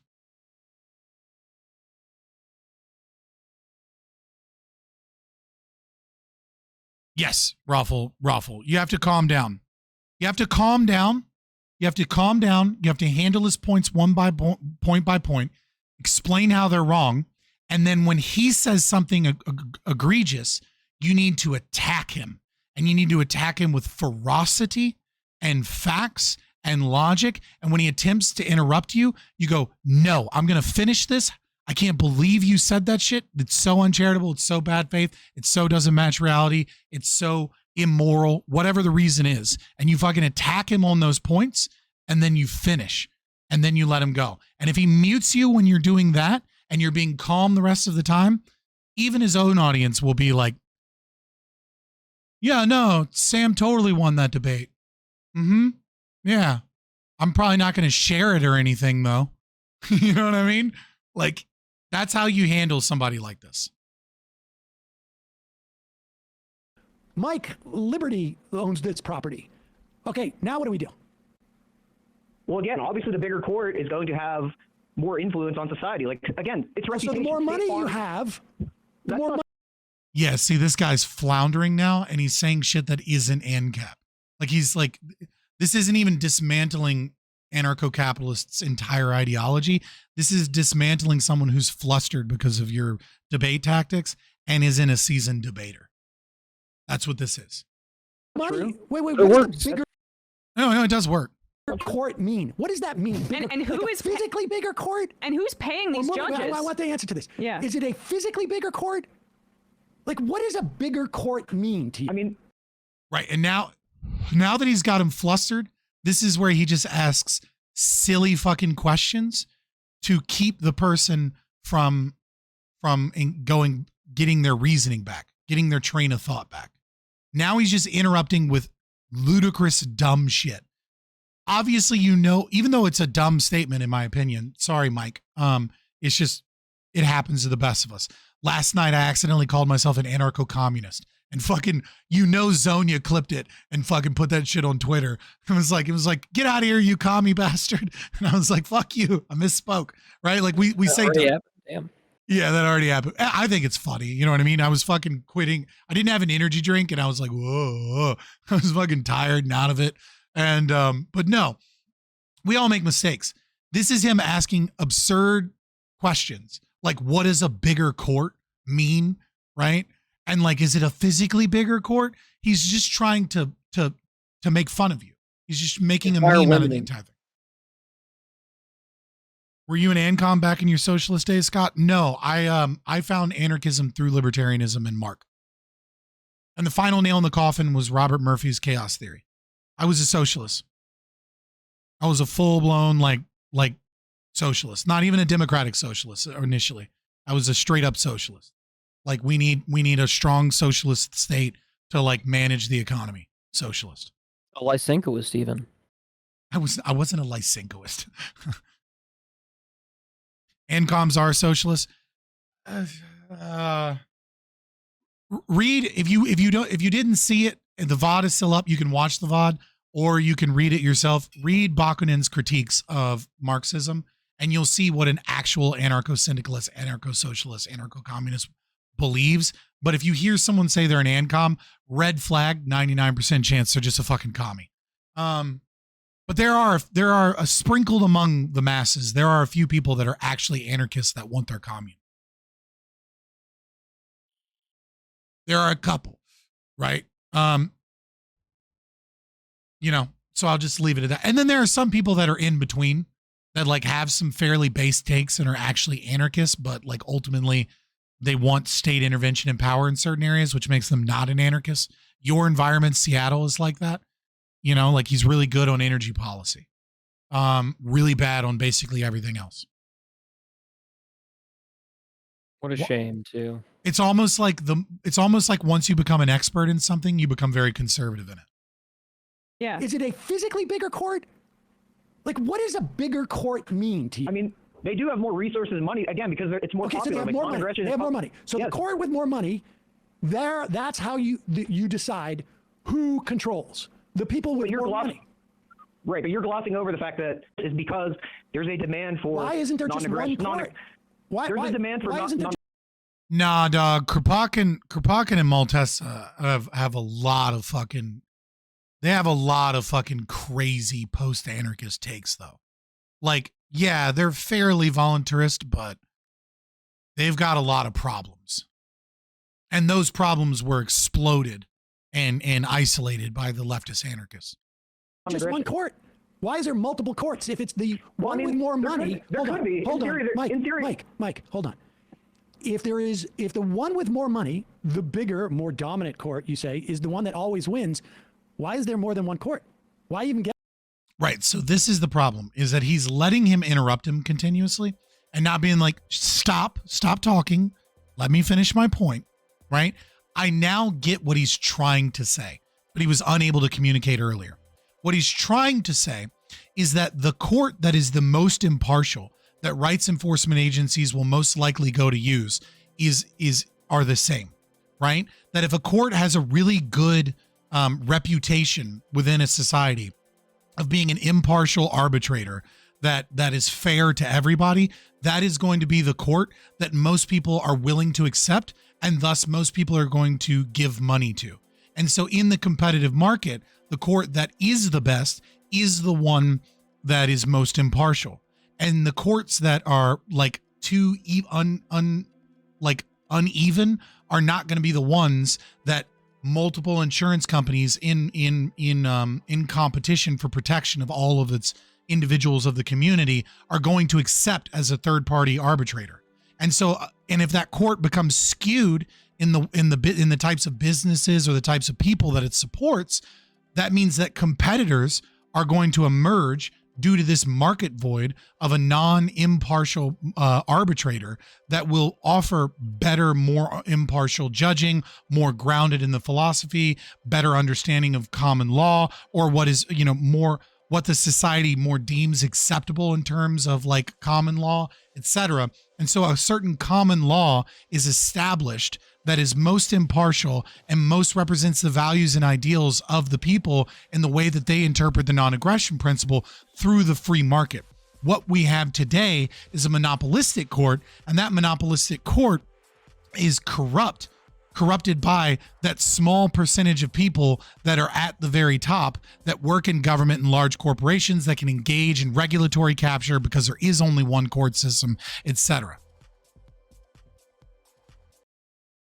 So now I understand what it is that he's trying to communicate, but Sam keeps interrupting and he keeps letting him interrupt instead of saying, no, let me finish my statement. If you're not going to let me finish my statement, then we're not having a conversation here and you're not actually listening to my ideas. Like, I need to be able to make this statement. Like, if you want to just keep interrupting me, like, then we're not having a useful conversation and you're not actually attempting to understand the ideas. You're trying to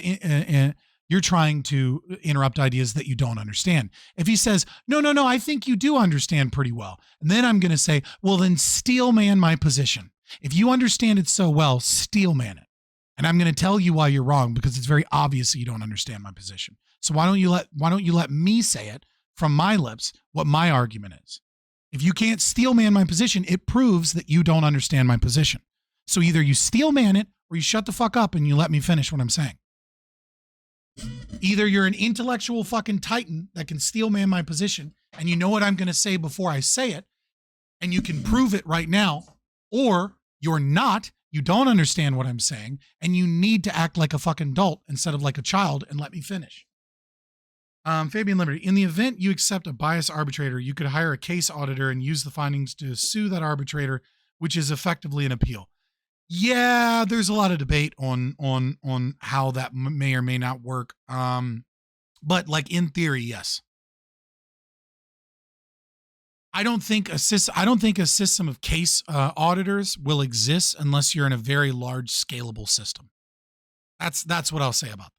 Is that like case arbiters are probably something that would work in an anarcho-capitalist like commune or covenant community, or like, that is at a population of like over 100, 200,000 people. If you're in like a community of like a couple thousand people, I don't really see that being an effective way of doing anything. And I don't see there being enough of a market void for that. So like in theory, I agree, but in practice, I don't think that works unless you have a large scale community. Get into the court game if there's already one big dominant one. I mean, there could be one court for like a given area, but I would think like bigger cities are going to have more. But you can also start your own court, and like if people decide that your court's more equitable or makes better rulings, then you can convince, let's say, State Farm Rights Enforcement, like, hey, add us to your list of like approved courts. State Farm Rights Enforcement. You know what they're talking about? Yes. Whichever court has a little army is the one who's holding stick. What you're Right, and that's an absurd comparison. That's not what I'm saying. Either steel man my position or stop. describing. Listen, Mike. Do you know what feudalism is? Yeah, not So- good. What is feudalism? Again, you're ignoring the fact Oh, how God. people get so much money just and answer, power. Yes, you answer. are. You're What is feudalism? It's the system they had back in the day where like lords. Oh, fuck, dog. Like, you can't show up to a debate without being able to adequately explain feudalism to bad faith people. You have to immediately be like, you have to immediately give a definition that is not charitable to the way that they interpret feudalism. And so the definition that you should give in a way that is not charitable to their interpretation is say that feudalism is the system that existed under economic systems of mercantilism, where gold and economic forces were held, that does not exist in a free competitive market, and where landed gentry and nobility are given the rights over a fiefdom and given titles of nobility by a monarchical, oppressive, authoritarian government regime, and that individuals then live under the direct control of that landed gentry. I'm so glad that we were able to defeat feudalism when the American Revolution occurred, and we embraced the ideas of liberalism. And that is why my philosophy is one that is derived in many ways from liberalism and is the natural logical conclusion of those belief systems when played out. That's how you answer that question. You don't go, oh, well, it's a system they used to have, right? You can't because now he's going to frame what feudalism is as a means of like a private property owner having domain over his land, which is like true, but it's not a free market and it's not private property. It's property that they didn't homestead, that they were granted by a landed gentry, and it's a different economic system altogether. Right? Like you gotta be able to snap back instantly. If you can't snap back instantly, then the bullshit lies that Sam Seder tells in his garbage brain, low IQ shit that he's just interrupting you with to try and get you flustered is going to throw you off guard and make you look silly to a leftist audience. Sorry, the feudalism thing pisses me off so much because it's so drastically different. I don't have anything to add. By the way, if you look up what mercantilism is, it's pretty base. It's like foreign policy stance where you intentionally try to make other countries dependent on you. I mean, it's anti-free trade nationalism. It's just hyper-nationalist economies. Like, they worked for what was going on at the time, right? But obviously under a free market, free trade is absurdly better for everybody involved. Controlled a certain area, you had to work for them and pay them tribute or whatever. That's the How did general they idea control of it. these different areas? Well, I don't know the specifics, but I'm assuming they pointed guns at you and said, "Hey, you owe us money or else." Yeah, they were basically they were the biggest ones. Everybody's got guns. Remember now, in your society, everybody's got guns. It's just that the one that has the most guns, the biggest ones, are the ones that win. What? So he used feudalism and didn't even engage in the fact that feudalism is private property ownership over a situation and use that as an attack against anarcho-capitalism. Dog, you said you Sam and Emma dismantle libertarian anarcho-capitalist entire ideology. Dog, I can make way better arguments for your position than you can. You're so fucking brain dead and stupid that you can't even present an argument that like is so obviously there to attack anarcho-capitalism. I have ways of weaseling out and or adequately defending those positions, but you're not even using the fucking tried and true easy ones to use. You're just like, see, big man with guns. Now you're just making a might is right argument as a justification for property. Well, you know what might is right leads to? Communism, warlords. It also leads to giant empires and bombing random people in the Middle East. Like, why are you making a might is right argument right now as a means of feudalism? Like, you wanted to compare ANCAP to feudalism and you didn't even make like the normal fucking ways that people do this. This guy's a joke. Like, this is so sad. Like, Sam Seder, like, I knew that he was slimy but like this is the guy that supposedly dismantles and like destroys ANCAPs.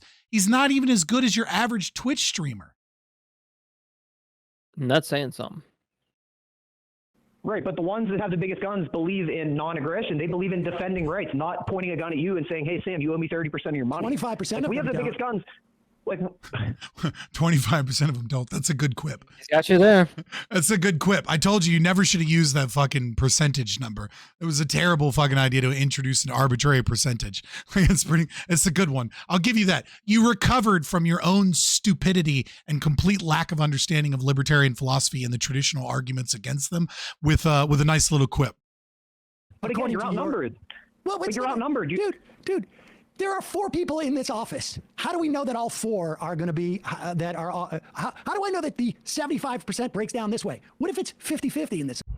The correct answer here, when he gives you a joke, right? And he says 25% of them don't.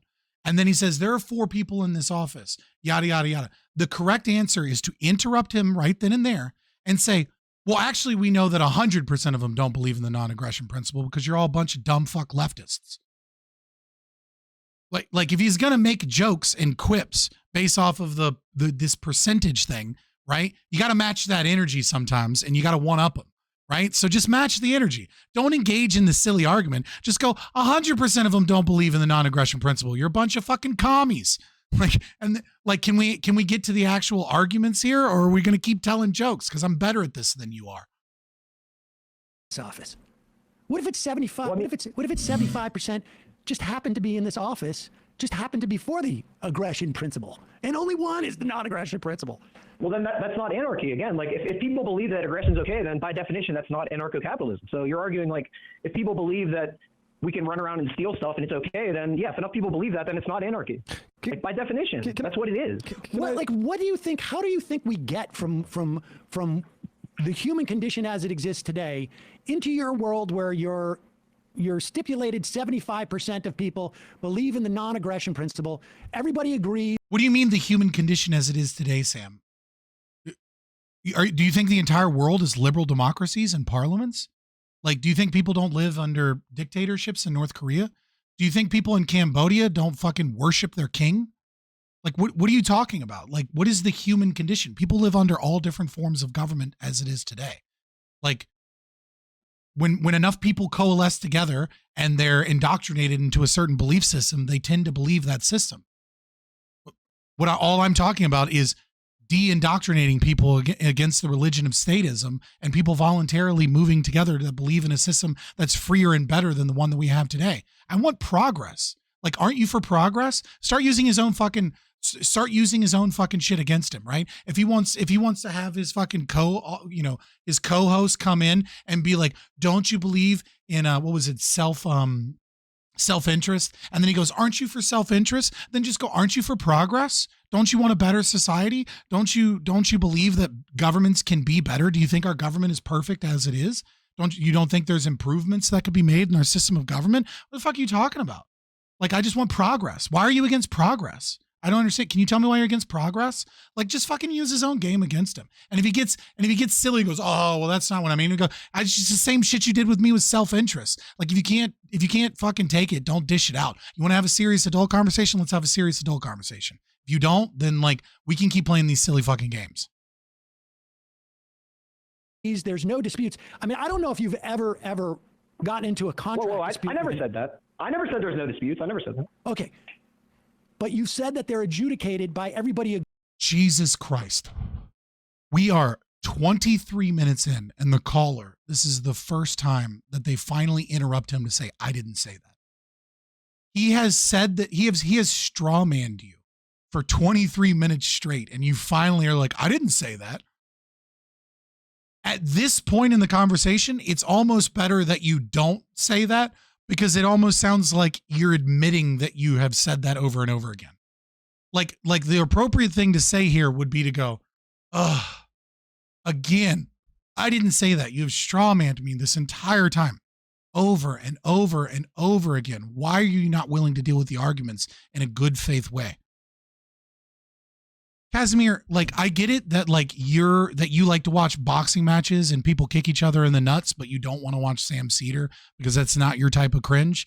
But like, there's 1.2 million people plus that believe that this guy is like an expert at dismantling anarcho-capitalism. So I'm looking at one of these videos and I'm showing why that's not true at all, right? Like, this is, if this isn't your specific form of content that you like, I totally understand. I don't owe you, you're not owed entertainment from me, and I'm not owed you as an audience member. And if this isn't your shtick tonight, totally get it. We're going to get through this, and then we're going to go on to other stuff. Love you, brother. Agreeing to submit to one court, but that if they don't and they start their own court, that court holding doesn't carry weight because there's a bigger court like Amazon. Yeah, I mean, I don't think it's not that that court doesn't carry weight, and he needs to make that distinction very clear. It's that that court is very much more likely to be chosen by competing rights enforcement agencies as a neutral arbitrator. Why?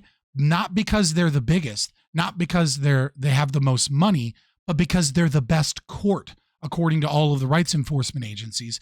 All of the rights enforcement agencies and their customers believe that that's the most impartial, fair, and adequately represents the values and interpretations of the non-aggression principle that the society has. That is why they're the biggest court. They're not that because they're the biggest court. you have to, like, if you disagree with a rule, like, let's say, let's use an example. I live in a house for 5 years. All of a sudden, you come along with a gun and say, "Hey, this is my house." Okay. Again, like, I have tons of proof. I have like utility bills that have been mailed to my house. I have like my neighbor's testimony that says, "Hey, I've lived here." I have a property title with a private company that's registered. Let's say you.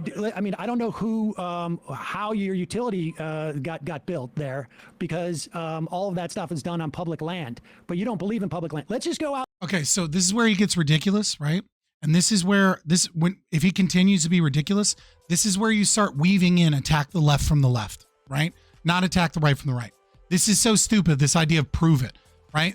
So the appropriate response to this is, dude, how fucking privileged are you that you don't even know what goes on in eviction court today? Like, you're making it seem like like these problems don't exist in the United States, and it proves to me that you've never had trouble paying your rent. You've never lived in the ghetto. You've never seen what poverty looks like. You've never gone to a fucking eviction court where people are getting fucked over by their landlords. But because the state always sides with those that have more money and power, that if you win just $1, if the landlord wins just $1 out of a giant claim that they have, you have what's known as a, oh fuck, now I forgot the word. A judgment. A judgment. Right? And because you have this judgment against you, you can't rent anywhere. You're seen as this terrible system, as this terrible individual that doesn't pay their rent, because we have corrupt eviction courts to this day.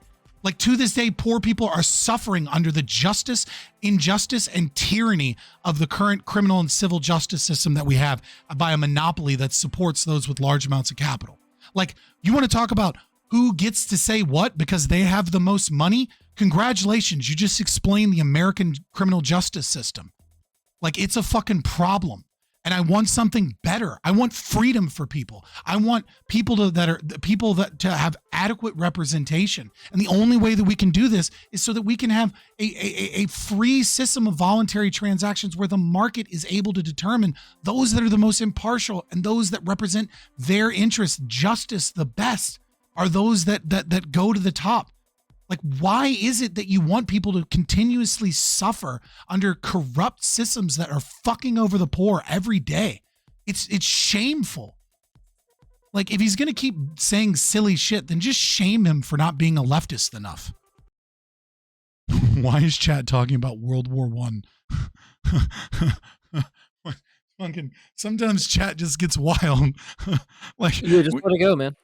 It's just funny sometimes. When it happens, you just go like, I'm happy for chat. I'm happy for chat. I'm glad you guys are talking about World War I. Out into the woods for a moment again, because this is where, like, real disputes are disputes over evidence and disputes over records. There's no entity that's taking records except for some private entity that you've signed up for. But my private entity has developed the exact same records. In fact, I have an electric company that I use that has been billing me for your location for 5 years. Why were you paying electric bill for 5 years for a property you didn't own? This is fucking stupid. Like, it must be really bad with money. Like, fraud exists today. Fraud will exist in Ancapistan. Like, this is stupid.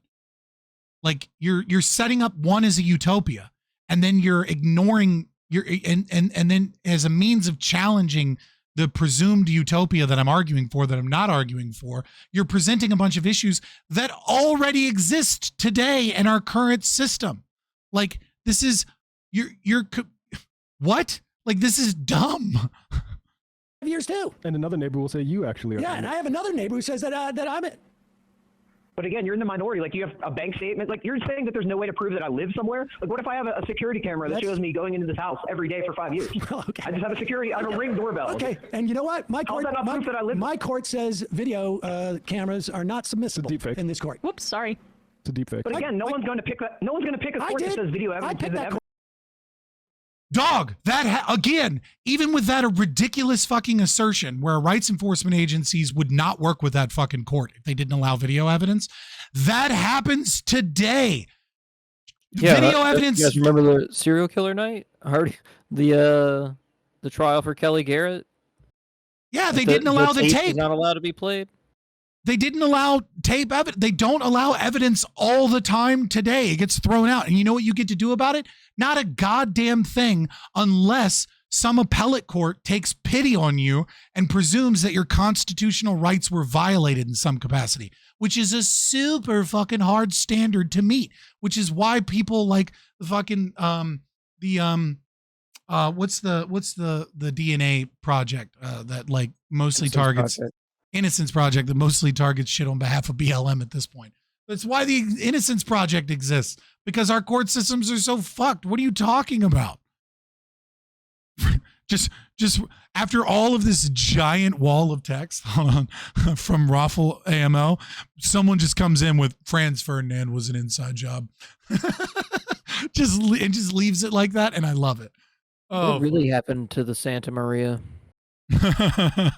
Court? I picked it. Yeah, you're in the minority. Okay, yeah, you're crazy. You're the 25%. No one cares what you think. No, you say I'm the 25%. I believe in the non-aggression principle. I believe in the non-aggression principle, but my court says that your evidence is bunk. And it says that it proves that, honestly, you just were robbing Sam's house every day for 5 years.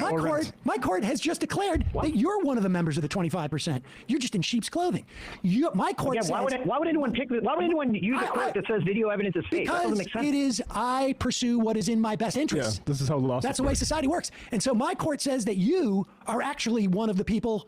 You are in this entire line of questioning has been because the ANCAP caller has failed to adequately distinguish between the fact that different rights enforcement agencies are using a voluntary court, right? That it's a voluntary third party arbitrator. Like that this entire thing could have been avoided with just explaining anarcho-capitalist philosophy a little bit better. But I understand getting flustered by this, right? Like I really do. Like it's a difficult thing to do, but the minority, not me.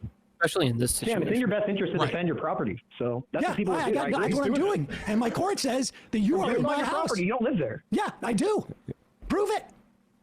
My court says that I have tons of evidence. Again, I have tons of evidence. I have tons of evidence. This is just a silly back and forth low IQ bullshit. My court says it's my house. Again, look, I've got it. I've got it right here. Bill of sale from my court. Get out of my house. Get out of my house. Get out. Has anyone paused the screen at that moment to read what was on that? I'm just curious. No, I doubt it. Of my house. It's not your house. It is my house. I mean, my court says it is. Again, the biggest utility. My court says it is. My court says utility companies in this. My court says it is my house, and you have no response for that. Just because your court says it's your house. I live there. I have proof that I live there. I have a court document that says it's my house. Yeah, but no one trusts that court. Yes, it does. Yes, it does. Dog. This is happening today. Like there are squatters that get squatters' rights in America for people who actually own a house, and they'll sell a house, or other people will sell other people's houses, and it can take years for them to get justice. Like, you're just explaining shit that already happens today and saying that it'll be this giant relevant thing based off of a misunderstanding of how the entire system works. Like, this is just silly. Hold No on for a one second. uses that Who court. in this office The took resolution's too low on their video. I can't read any of what's on the paper. Yeah. That's my court. I do. Everybody Presume. raise their hand. I trust the court. Okay, so then you don't believe in the non-aggression principle. No, so I again, do. we're not I living do. in You don't ANCAP. believe in it. You don't believe. How can you say how can you say you believe in non-aggression if you're just going to steal my house? That doesn't make sense. No, you're stealing my house. Hey, you don't believe in the non-aggression principle. You're I stealing. mean, in reality, who actually lives in the house? In reality, I like, do. who actually lives there? I do. Right. Now he's just memeing on him. Right. And Yeah, he's just being made fun of. and the guy's not understanding that this guy is just memeing over and over again. And like, you have to interrupt this. You have to go, do you want to deal with the argument, or are you going to continue acting like a child? You want to be an adult right now? Like, you're acting very childish. Do you want to deal with the argument? Because you're intentionally misrepresenting the principal elements of what I said. Principal element that is a huge difference that you're leaving out in your scenario is that the court is chosen as a third-party arbitrator between two different rights enforcement agencies. Your rights enforcement agency represents you. The other rights enforcement agency represents the other party. They pick a third-party arbitrator. Can they get things wrong? Yeah. Our current court system gets things wrong. It's not a fucking utopia. Fraud happens. Bad things happen. But that's not an argument as to why we need to maintain our current system that has all of these problems too. At this point, pretty sure Sam believes this house actually exists. Also, not so fun fact, California has squatters' rights set to 5 years. See? Okay, so then it's your house. Okay. Well, I don't bother you then. It's your house. That's you what live I'm there. saying. It's your house. I just have your house. You're saying I just have your house. No, you said I Good live luck, there. And then you buddy. came in with a gun. Sorry. Can I just jump in here? I just You know wanna what? ask- Hold on for a second. Okay. I'm feeling generous. I'm gonna rent you a part of my backyard in your tent. How much money you got? I mean, this doesn't make sense. You said that I live in a house, What? and you come Wait, pointing a gun at me and say church. Hold on. decided. You're in the minority now, buddy. You're in the minority. How much money you got? Well, then that's not anarchy. So I guess How we're much not in money anarchy together. do you? This guy's too flustered to be able to deal with this. He's not dismantling the ideology. He's just saying dumb stuff and memeing. You have. I mean, more than you. So Yeah, I do love that. Can I just jump in here? You've been screaming over him as much as you possibly can to meme on him so that he can't get his thoughts back together. And the guy's not confident enough to call you out on it.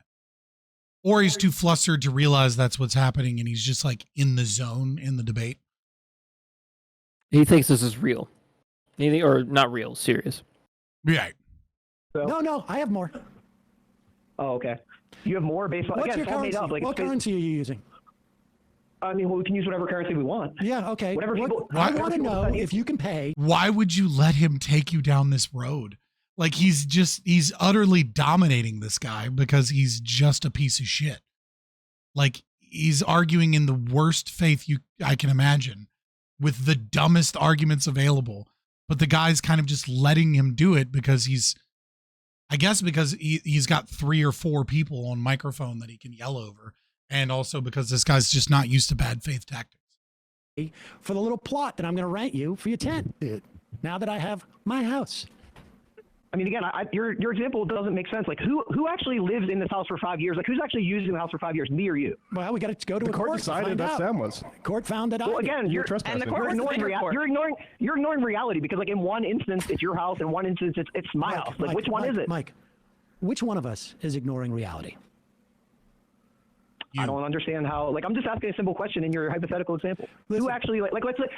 My point ahead. is that these type of disputes happen every single, not even every single day, happen they every don't. minute In every of courtroom. every day. No, they don't. Wait. No, they don't. People come into your house every day. It's a common problem that people come into your house and say, "Hey, this is my house." People have When does disputes that- over ownership of property every day. I should worked look for into the the city. West I literally worked Yeah. for the city. I worked for the Queensborough president, and literally half of my calls were people saying, I'm being stolen from. There's a property dispute. I'm in housing court. Because president? Right? I don't understand this. Like, yeah, property disputes occur.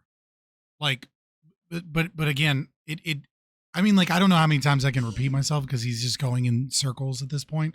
It's just kind of like, meh. Like, I mean, like I said, I would react to this and dismantle it, but there's nothing new to dismantle. I've already dismantled this point over and over and over again. Like, this is just stupid at this point. Because my property is disputed. Hopefully they move on. Yeah, right. easements, property lines. I literally did this job. And look up You what's want evidence? happening. That's my evidence. Look up what's happening in the West Bank and what Israel's doing, and then talk about how. Oh, I agree that there's disputes happening every day, but you're exaggerating like the severity and the violence. Like these property disputes aren't like, hey, You know this why guy there's showed no up with a gun. violence? Do you know why there's no violence about the severity of these property disputes? Tell me why. I do know. Take a I guess. do, because most people. In the Gaza Strip? Fucking what? You gave an example. Those parts. She referenced the Gaza Strip as a form of property disputes, and you asked me, you know why there's no violence? Yeah, there's no violence in the Gaza Strip. I've never heard a more brain dead take in my entire fucking life. Oh my God. Oh, fuck. That's hilarious. Because most people aren't violent, yes. Mike, why isn't there violence when people have these disputes about property? Sometimes it does get violent, and then the police come and bring them, put them apart. But there's no police. There's only private police in your world. But here's What's the difference? Okay.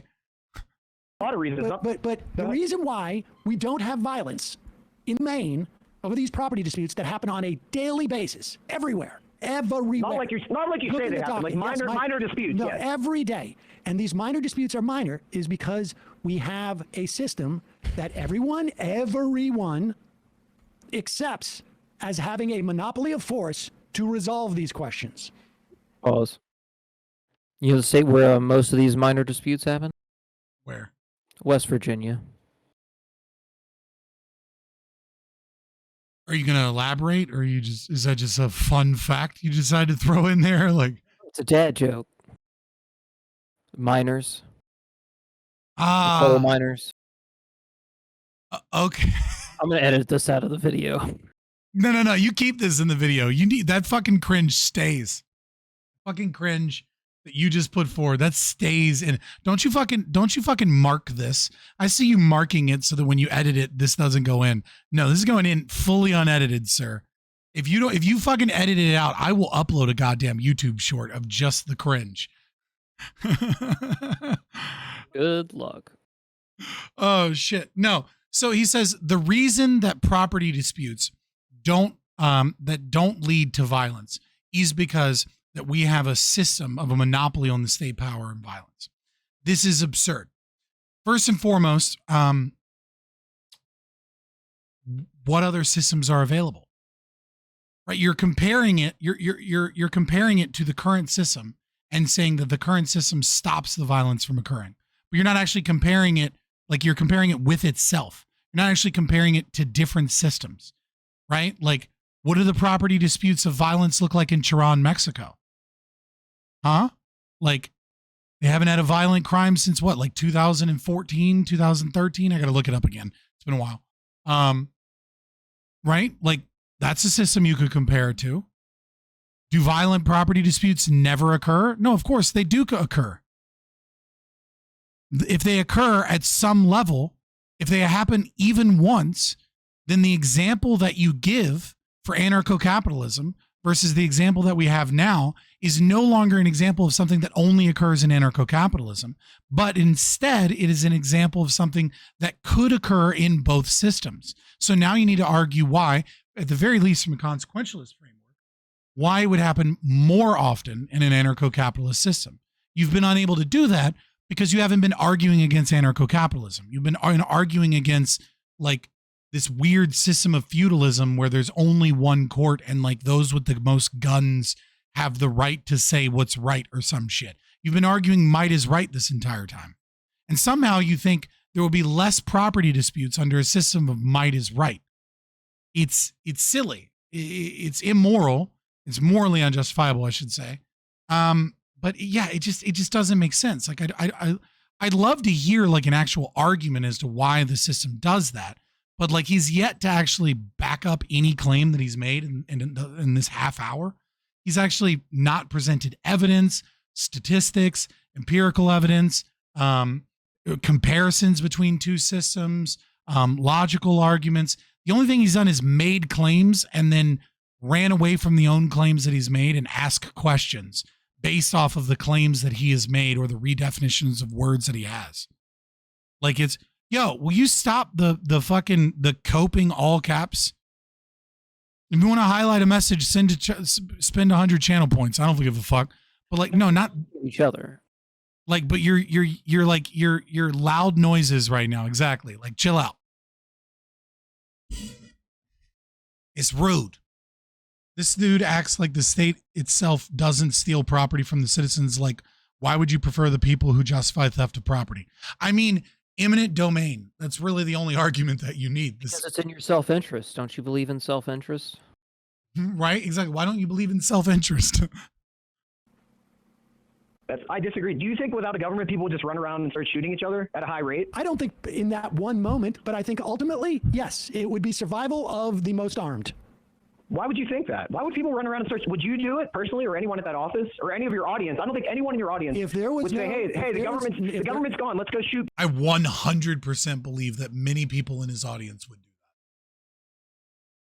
that. The type of people that follow this and have leftist rhetoric and are essentially might is right and like the type of people with a leftist philosophical mind frame that justify things through consequentialist analysis of their own subjective bias, 100% would do wild shit. That's why you need that magic 75% that you kept coming up with. Office or any of your audience. I don't think anyone in your What's that? Or, just a critical mass. Or just a critical mass, right? Why would you think that? Why would people run around and search? Would you do it personally, or anyone at that office, or any of your audience? I don't think anyone in your audience would say, "Hey, the government's gone. Let's go shoot people." That's you know what the Wild West was like? That They got a whole lot of people. Here's the thing, Mike. In the Wild West, it was less violent than Chicago. What's your point? That's what happens when you let leftists run cities. Is you have situations that are worse than Chicago. What's your point? Hey, Chicago is wild, and it's to the west of where we currently are, so it holds up. Hey, Scott, I like the land you live on. Let me have that spot, homie. Government, most likely. Yeah, right? They can take it. What you're talking about is so ahistorical. Yes. Oh, it's so ahistorical. Dog, you're the one that brought up the fucking Wild West, despite the fact that the highest per capita murder rate of any city of any town in the Wild West had a lower per capita murder rate than Chicago. Well, don't forget about the Indian Wars and, just the people who went too far away from town and never made it back. I mean, sure. I mean, like if you attempt to calculate the incalculable of like what bandits may or may not have done on the road, right? Like, sure, but that's just an issue of like unpopulated areas, right? Like that's like looking at that's the national forest. Like Plus, how do we classify the Mountain Meadows massacre? Because technically that wasn't a U.S. territory yet. Or no, it was. It was just under the control of the Mormons. Irrelevant and in like completely irrelevant here. That you're talking about like the Mormons doing crazy shit before the U.S. The same time period. Yeah, but that's not what people are talking about when they're talking about the Wild West. They're not talking about the crazy Mormons in their track and then looking at like their per capita murders. Like you. Oh no, I'm talking about lumping all those murders in with like the total death count of the Wild West and comparing it to like murder rates in present times. I'm not doing that. I'm taking the murder rates per capita in a Wild West city, the highest one that existed, the worst of the worst, and comparing that to Chicago. Yes, I understand that. So what's your argument? The Wild West was actually way worse? No, what they're doing, like, it's taking every bad thing that could have happened out there. Like, it was unsettled land for the most part. It was some wild shit. Right, but I think I guess that his presumption of anarchy is what he's utilizing here, right? So he's thinking anarchy is like an absence of government, which I guess obviously is a bad faith interpretation of anarchism, right? I mean, like right off the bat, but I'm presuming that what we're talking about here is when the guy starts using the word government and uses the word government the entire time and doesn't use the word state without a distinction, right? Then he opens it up to anarchy is lawlessness. Anarchy is no system of governance. So any example of an area that doesn't have governance is comparable. And so now we look at the Wild West, but it's like the Wild West wasn't anarchy.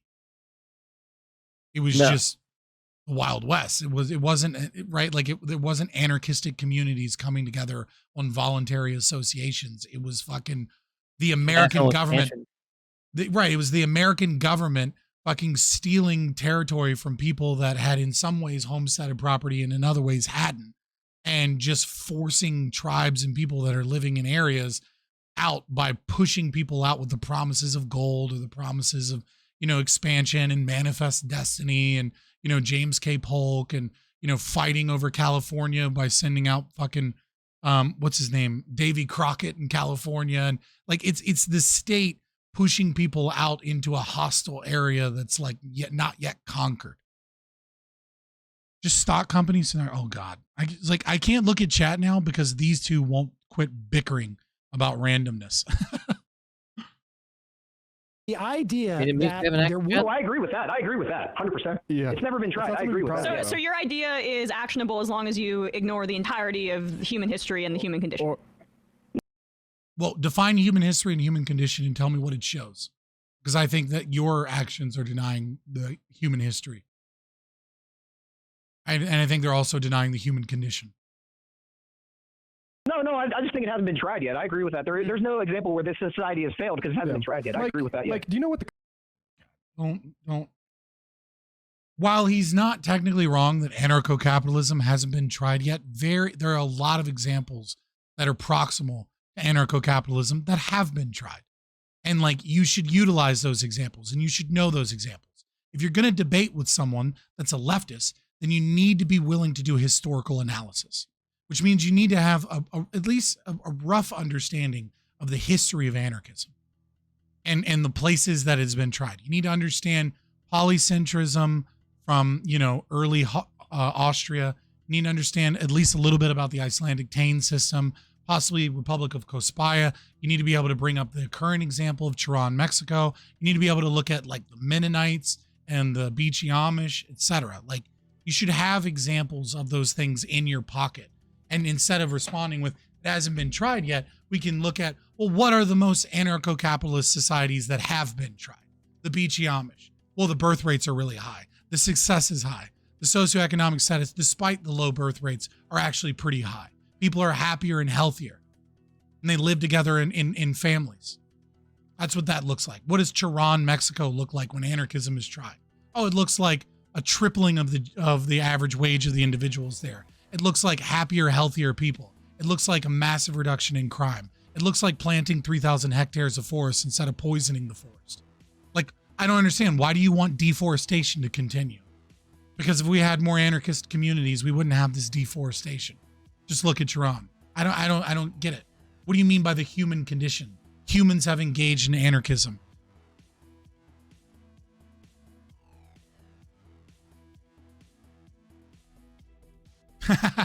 We had the same thought. Oh, fuck. I would hope so.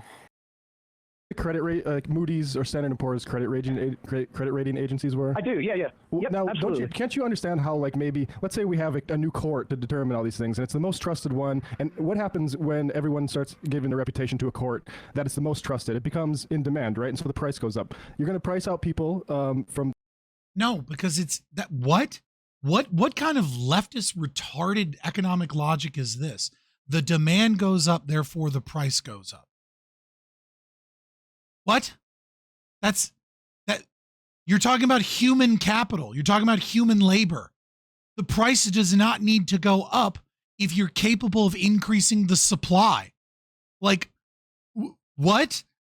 If I'm a court system and I start getting more business, I can hire more people. That doesn't automatically make the price go up. You're assuming that the supply is artificially reduced. What kind of brain dead fucking take is this?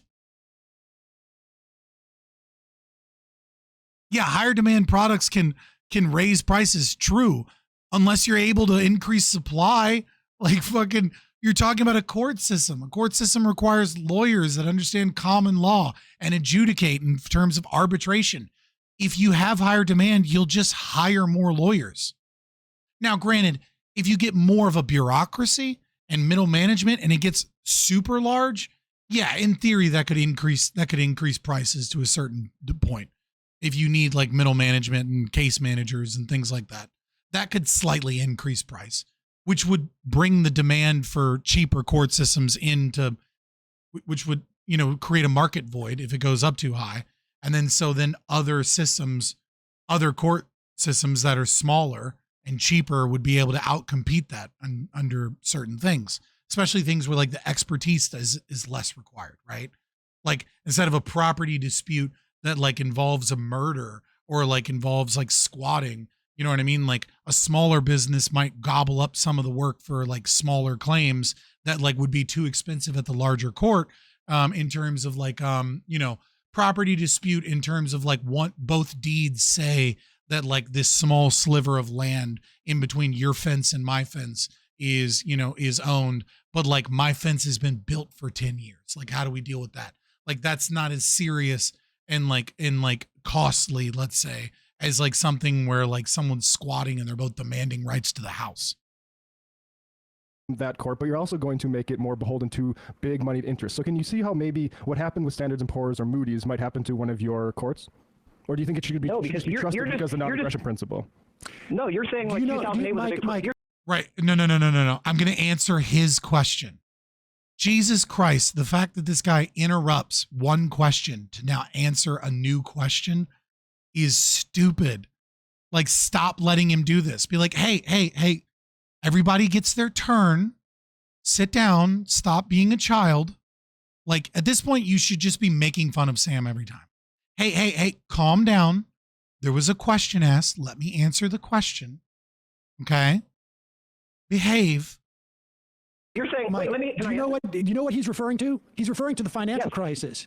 And, yeah, 2008, I remember, yeah. Okay, and you know what happened with the rating agencies, right? Yeah. And you know how they worked, right?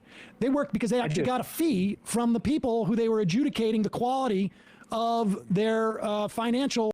Yo, what's so funny is that Sam Seder's so bad about this that like he opens himself up with his like gotcha to like the libertarian arguments about the fact that there was supposed to be someone that was watching them. And there was a revolving door between the government agencies that were supposed to be protecting the system and those companies and the rating agencies. Furthermore, the entire every single one of these people knew that there would be a government bailout if the entire system collapsed. So we weren't dealing with a free market. Instead, taxpayer money bailed these people out instead of letting these corrupt institutions fail. If the government hadn't stepped in and the government wasn't an entity that would have been there in the first place, they would have been far more risk averse because they would have had real risks. You just made my argument for me with your own interruption. What the fuck are you doing, you dumbass? You can argue fractional reserve banking should be illegal. Look that up if you want to. Bitch, are you talking to a goddamn anarcho-capitalist Twitch streamer that debates regularly about fractional reserve banking as if I don't know what it is off of the presumption of look that up if you want to?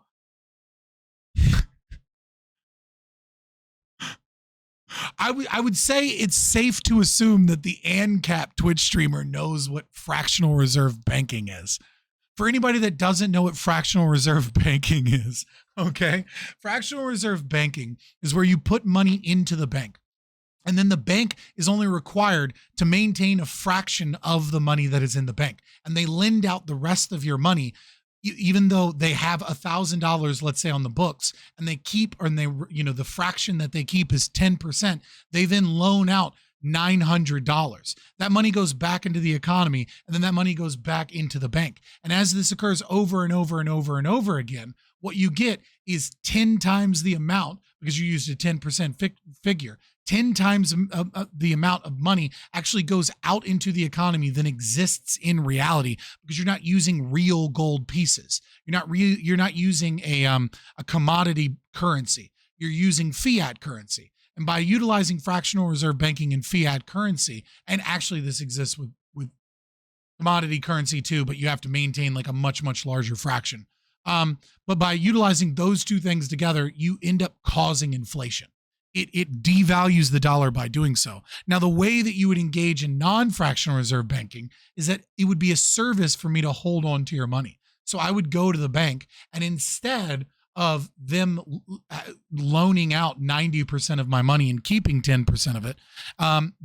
Instead, what they would do is they would charge me 5%. So if I wanted to give them $1,000, the way that they would make that money is they would actually say, well, what I need is $1,050. So I give them $1,050 and I sign a contract saying that I'm going to leave my $1,050. I'm going to leave my $1,050 in the bank for an entire year.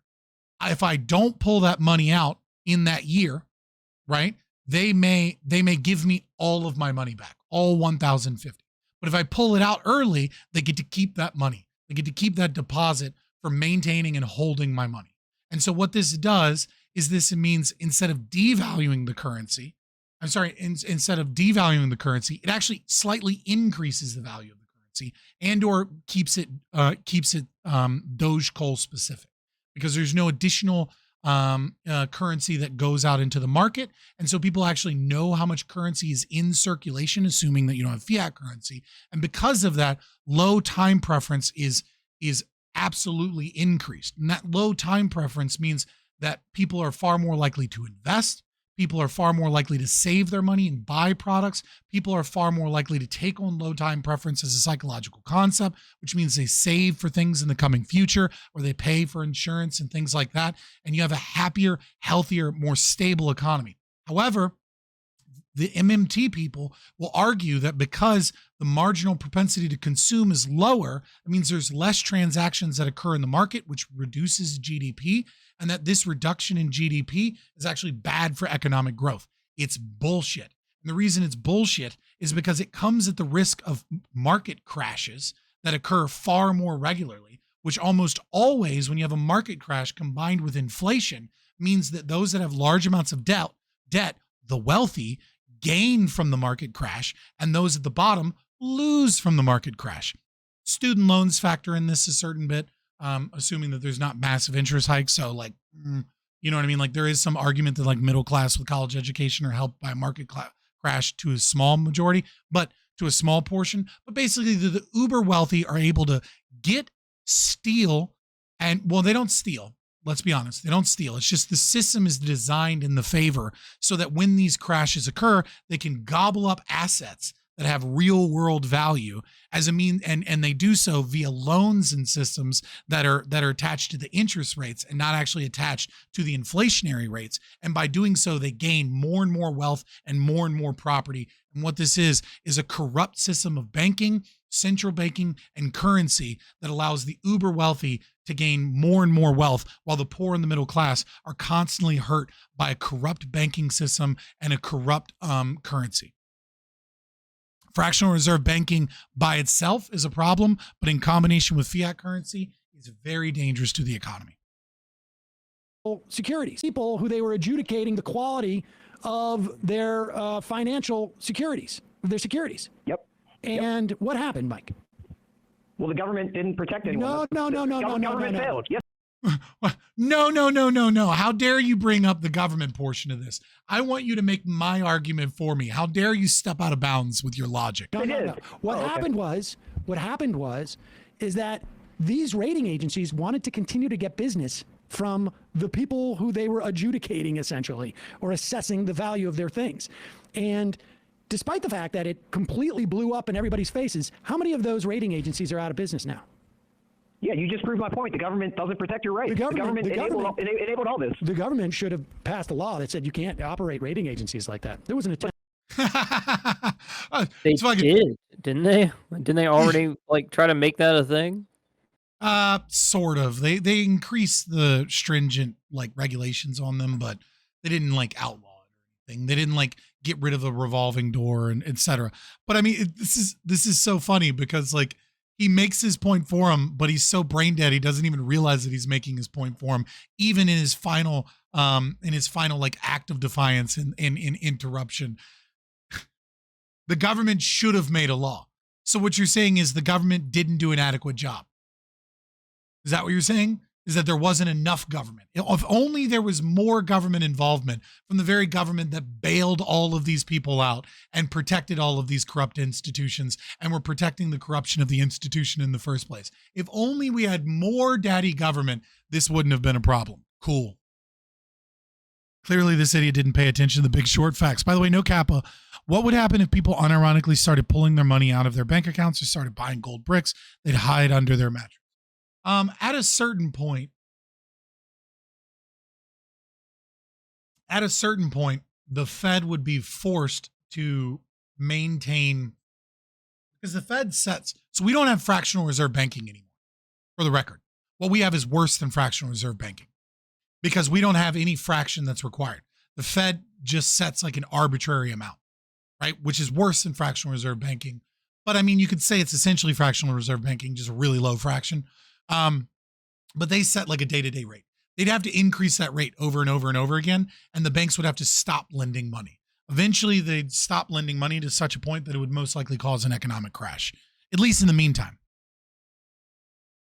Let's use banks as a store of our valuables. We do not have to store 90% of our net worth in a bank at all. Yeah, no. Yeah, fair enough. Eventually you'd have a run on the banks because the problem would get worse and worse and worse. And then eventually the government would step in and make it illegal for you to pull your money out of your banks. Guaranteed. That's just what would happen.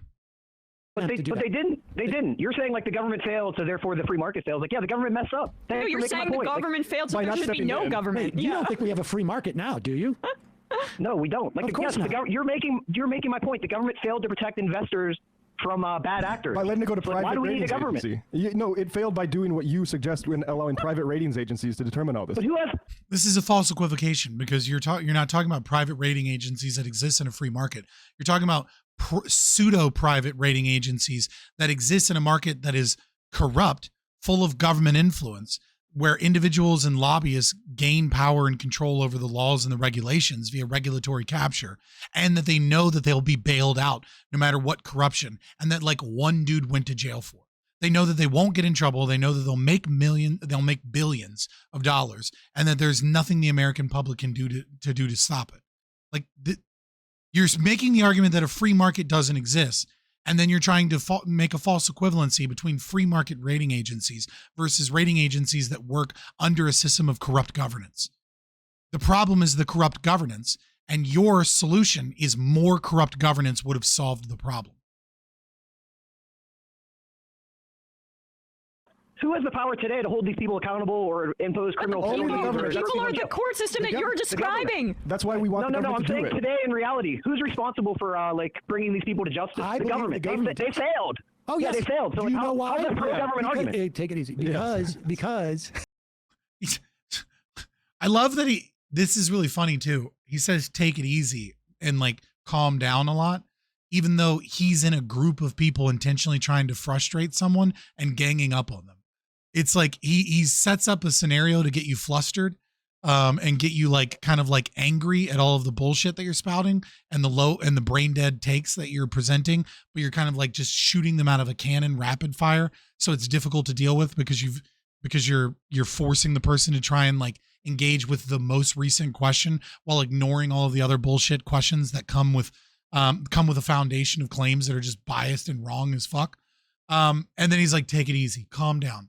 Yeah, I'm telling you, like the appropriate way to debate this guy is to go on the attack when he says something egregious, but for the most part to just sit there and be like, all right, so I'm going to answer this one question.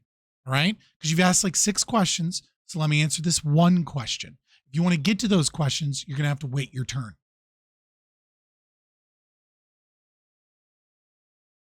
The forces that you want to give everything to have inhibited the government's regulation of these entities.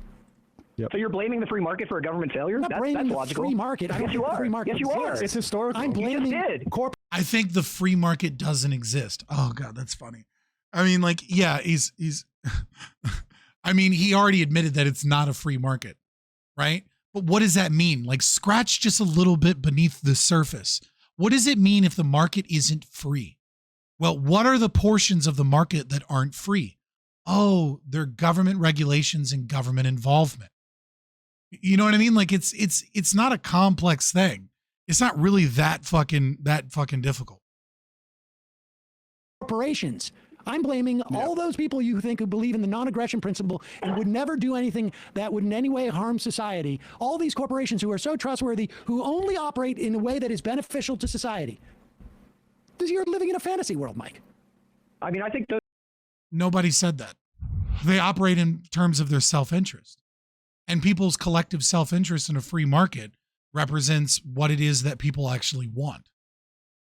People don't want large corporations to rule over them, just like they don't want the government to rule over them. Let me ask you this. You believe in the non-aggression principle, right? Right. And then whenever he makes a point, before he allows you to go against that point, he goes, let me ask you this. No, let me deal with the last assertion that you made. I do. And like, that's just, I'm like, dude, if I ever get a debate with him, I'm going to be saying the word no so many times. Let me ask you this, blah, blah, blah. No, I have to deal with the other bullshit assertion that you made. Let me go through that assertion first, then I can answer your question. Wait a second. Hold on. You believe in the genuine, like, goodness. Like, people are not going to be offensive to other people just for no reason, right? That's the way. No. The non-aggression principle has nothing to do with a prescription of non-offense, number one. And number two, the non-aggression principle isn't a belief that all people will not violate the non-aggression principle. It's inanely stupid. Understand that won't be the case.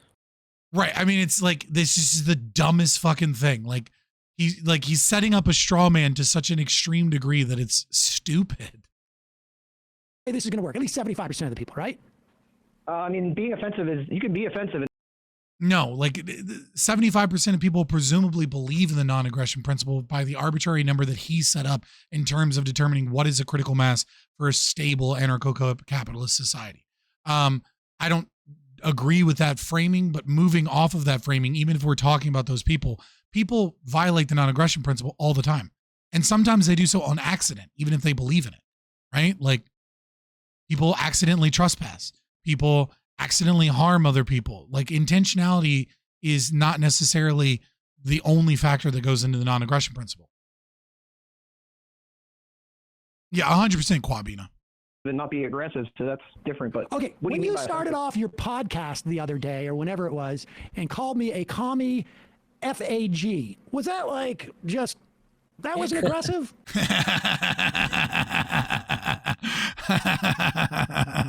I like this caller more now. Oh fuck. Oh, that's funny. It's pretty funny. Oh fuck, that's great. I mean, no, I don't think that like harms you in any way. It's just like language. It's like joking around or whatever. Like it has no effect on you. Like, it's not aggression. Calling someone a name is not aggression. Okay, that's not aggression. Like making fun of someone's not aggression. Okay. I was just curious. The appropriate response to him bringing that up and trying to like get a dunk on you for that is not, no, I don't think that's aggression. It's like, no, that's just truth, not aggression. Sorry. I know sometimes leftists get truth and aggression mixed up in their head, but it's just truth. Like, you should double down on it. If you said some wild shit like that, like, you should just double down. Because that just seems like the type of person who I'm like, well, wait a second. This guy doesn't seem like he's too friendly to me. I think maybe I need to defend myself and shoot at him. What? That's because you're a violent piece of shit. It almost sounds like you're a commie. You know what I mean? Like, almost sounds like you're proving his point. What point does it become aggression? When I say, like, look, I'm not leaving here. Frequently agitated gentleman. I walk into your house and I say, I'm not leaving here. I'm not going to touch you, but I'm not leaving here. This is my house. What do you do? Now you're trespassing. That's a form of aggression because you're violating my private property rights. State of war. Yeah, it's a state of war from the John Locke perspective. Yeah. I mean, again, this is like an overblown, like, fear porn type scenario, but I'll entertain it, even though it's not going to be very common. I'll still entertain it. Excuse me. You are pitching a world where everybody decides that they don't want a government, and 75% of people are going to be okay and just go along with private courts and private entities, and you're accusing me of some type of, like, wild hypothetical? Well, no, that's what. Ex Vincia, that's happened every time I've been on a panel with Destiny. Destiny has never been on a panel with me where he didn't give up and go and get something to eat. Like, that has happened every single time I've been on a panel with Destiny, is that he's just given up attempting to argue with me and is only like out is, well, I mean, why am I debating with an ANCAP through ANCAP philosophy and like ANCAP ideas? This is ridiculous. So like Destiny literally, like at this point, I just have to assume Destiny can't contend with me. Destiny's just not good enough to contend with me because he's never been able to. Sure, has he made some good points that I like didn't counter perfectly? Absolutely, right? But at the end of the day, like he's not capable of debating me in a well way. Like Destiny's low trash tier compared to me. And I know that sounds like massive vibrato from like the number one debate bro in the space, but like I don't know what to say other than that's just objectively true. If I'm not like screaming at him and interrupting at him, Shadow Warden, let's go. Oh, 5 sub bomb. Thank you. I really appreciate it. Devil Dog. I don't know who Bunk Boy is, but hell yeah. iCal Rich. iCal Wrench is good people. With Bunk Boy. Oh, that was Bunk Boy SF? I didn't know that was his Twitch handle. Yeah. M6KVM. M6KVM seems cryptic enough to be like a dog whistle I don't understand. Yeah, I don't really know. Casey Lee IRL.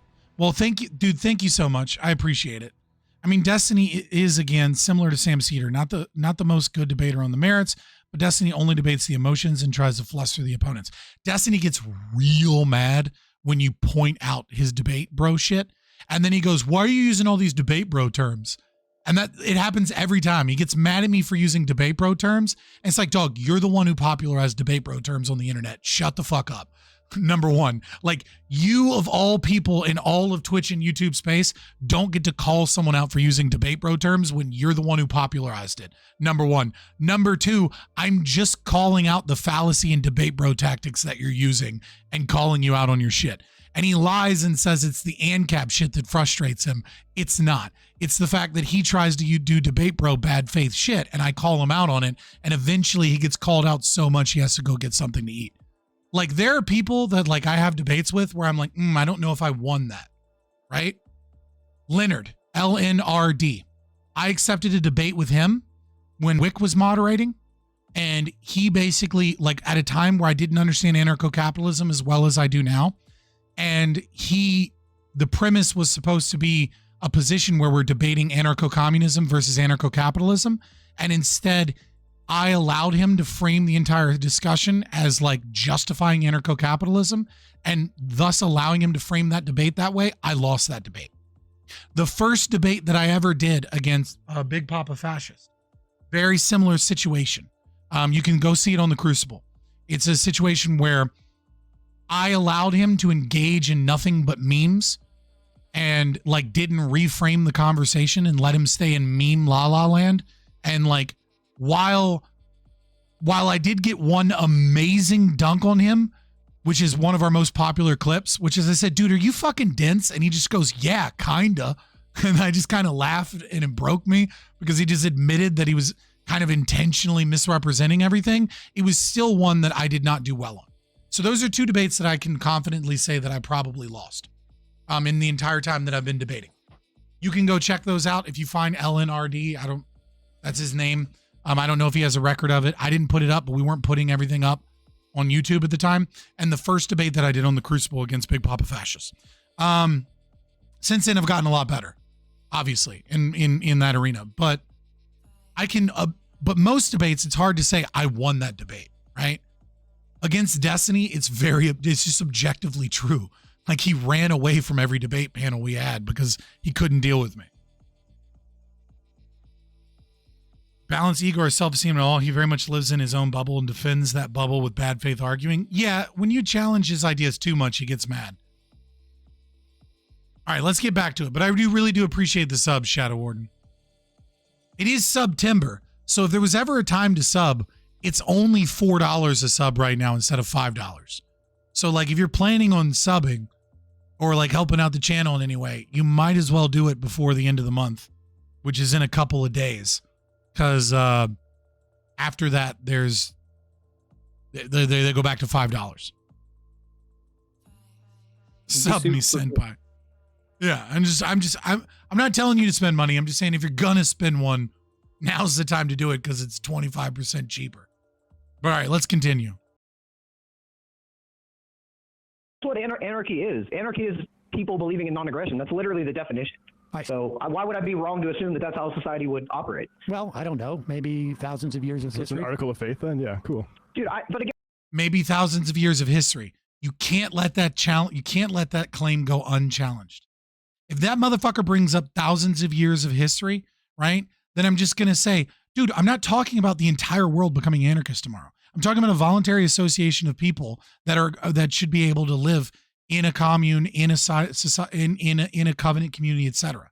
The Icelandic Tane system was very good at showing elements of anarchy. The Iga Sukukuiki was very anarchistic in a lot of the ways that it operated. The Republic of Kospaya was from 1440 to 1826 was one of the most successful anarchist communities and was incredibly successful for nearly 400 years. That's longer than the entire existence of the United States of America. Like, what are you talking about? Tehran exists today. What do you mean the entirety of human history? What kind of bullshit claim is that? Okay, to be fair, the left anarchists have the drop on us for defining anarchism. They say it's the abolition of hierarchies of violence and power. Yeah.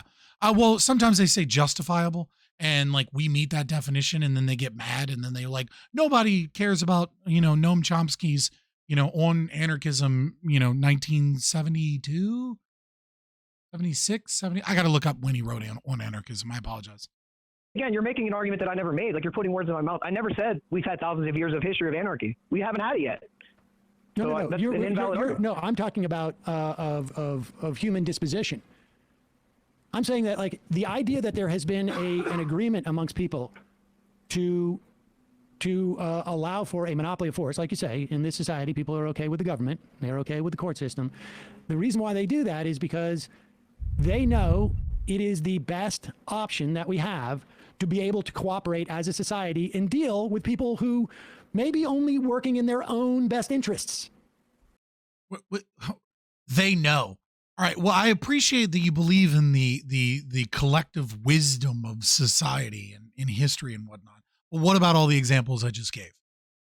No, I disagree with that 100%. The reason people will support government and pay taxes is because if they don't, they're going to get thrown in jail. There's no agreement. Like, you don't agree to pay taxes. It's either pay or we throw you in jail. So how's that? That's not an agreement. I got no problem paying taxes. Okay, but again, that doesn't matter. Like, I do. So okay. So what? Well, but you said that you can everybody pay taxes. Everybody, wait. Sam, no. I want to be involved in a club where everybody who participates in the club contributes dues to it. Yeah, you're free to do that as long as everyone agrees. I never agreed to pay taxes. Well, you can leave the country. Did you agree to use all the stuff the taxes is Wait a providing? second. So that's like blaming a domestic abuse victim. Like, you can just leave the house and able to stop eating you. Wait a second. You're the one who told me Whoa. How dare you make an argument that's a dunk on me? Let me interrupt you immediately. that call me a commie fag is not aggressive. And I'm just saying, hey, if you don't want to pay taxes, that's your choice. You just have to get on a plane or a boat and go somewhere else. Or if you want to walk across to Mexico, good on you. But there's a difference between me calling you a name, mostly in jest, because I don't think you're that bad of a person, especially after this call. But there's a difference between that.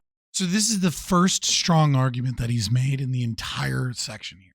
38 minutes in, he's finally found one of the stronger arguments against anarchism and the idea that it's non-voluntary, which is he's touched upon the social contract theory, right? He's touched upon the idea that it's voluntaristic based off of the fact that you have the freedom to leave and go somewhere else, right? Now, number one, the idea that you can have contacts and systems and say that they're not under duress and that they're valid based off of the fact that they're enforced by a state that is illegitimate is already a problem, number one.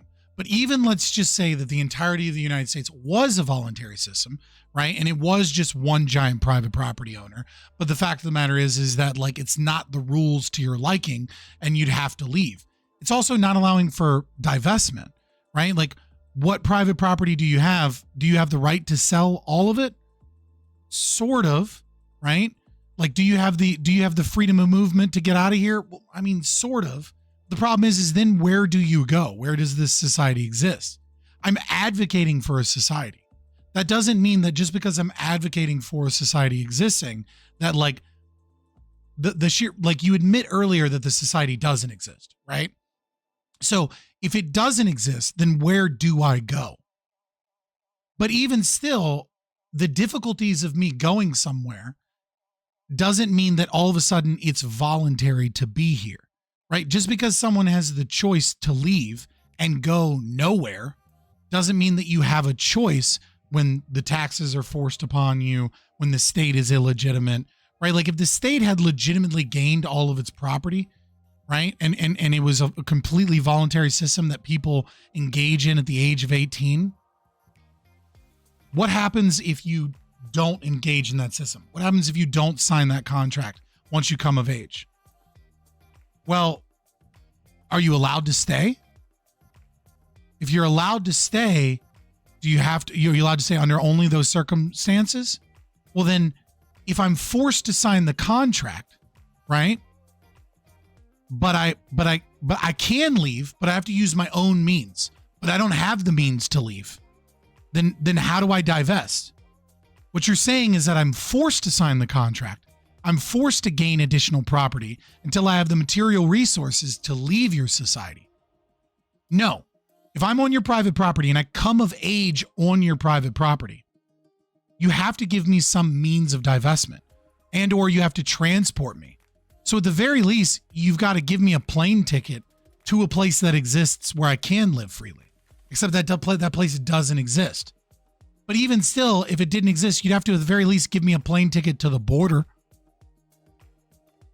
See what I'm saying? Like it doesn't, like even with a legitimate state, it still doesn't make sense because it's not a valid contract if it's done over undue influence, right? Common law would call this undue influence, which is I can either choose to sign said contract or I can't leave. I'm kidnapped. I don't have the means to leave because the United States is super, super fucking large. This is a difficult argument to contend with, logically speaking. And it is a good one from Sam. Unfortunately, I was forced to steel man the ever-loving shit out of the argument because he only made the argument in passing because he doesn't actually understand the strength of that argument. Why? Because he's a dumb fuck, and it's not how he debates. He doesn't debate with strong arguments in good faith. He just brings up random shit and sees what sticks to the wall, and he throws a whole bunch of them out so that like you can't actually answer all the questions. DeSantis has a plane ticket to Martha's Vineyard for you? Dude, fucking, I need a vacation. Can I claim to be illegal? You know what I'm saying? Like I get the plane ticket there at least. You know, that's only half the price. Free plane ticket there? Let's go. I'm pointing a gun at my head and saying, I didn't point a gun at you. I didn't point a gun at you. I just said, look, no, the government. We've all agreed. Does, yes. 75% or more of the country has agreed. We need to pay. No, taxes. they haven't. When? When did I agree? When? Well, I didn't say you did. You're in the minority. Bye bye. No, when did anyone agree to taxes? Bye bye. When every time somebody pays it. We all agreed. I didn't say we all agree. Like I just want to play this, right? The absurd contradiction of what he says. Just listen. We need to pay. No, they haven't. When? When did I agree? When? 25%. Point a gun at you. Part of that especially after this call. But there's a difference between that and pointing a gun at my head and saying, I didn't point a gun at you. I didn't point a gun at you. I just said, look. No, the government. We've all agreed. Does, yes. 75% or more of the country has agreed. We've all agreed. And then he immediately goes 75% or more or most of the country. All right, sure. No, they haven't. When? When did I agree? When? Well, I didn't say you did. You're in the minority. Bye bye. No, when did anyone agree to taxes? Bye bye. When every time somebody pays it. Right. This is when you should have gotten livid, right? Like this is one of those points to attack and hammer him on the ridiculous shit he's saying. I didn't say we all agreed. You're in the minority. Bye bye. Bye bye. Oh, okay. So it's just minority. What about black people in the American South? Fuck you. You're in the minority. Enjoy your Jim Crow laws. Tyranny of the majority is not some fucking thing that you should proudly stand on. What kind of a disgusting piece of shit thinks that you're morally justified just because most people say it's okay? How fucking dare you? Like fucking it, like it's such an this guy is, oh God, he lets him get away with so much. This poor guy's backed into so many corners. He lets him get away with so much. So if you get robbed on the highway, you agree to be robbed? No. Well, that's just disproves what you just said. If you pay, then you agree. Mail if in you don't. taxes. You have to do when you pay taxes, except for maybe property taxes, but even, not property taxes, sales tax. Every act of paying taxes involves what? You taking an action. It's not somebody coming and taking the money from me. It is. What? Hold on. Every action is done voluntarily? Oh my God. So if I point a gun to your head and say, suck my dick or I'm going to blow your brains out. Now it's voluntary because you start fucking slobbing on this big ass knob? Like what? That's not voluntary. What the fuck are you talking about? Yes, it is. If you don't pay, that's what happens. Well, I understand. There's an implied threat. Like if you could go to court and argue.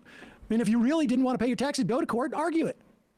But you can't do that. Like sales taxes, there's certain taxes where like you have to pay. You don't have to buy that stuff. No one's forcing you to buy that stuff. That's being imposed by the corporation. Corporation imposes those sales taxes on you. Why should I make my life worse because the government threatens me with a gun? Why should I have to Wait a second. that? What are you talking? What's that? I just saw you wanted to say something. The corporation puts those taxes on you? Like, well, they are required by law to. Right? Like, what do you? So it's still the state that puts that sales tax on you. They just have a middleman.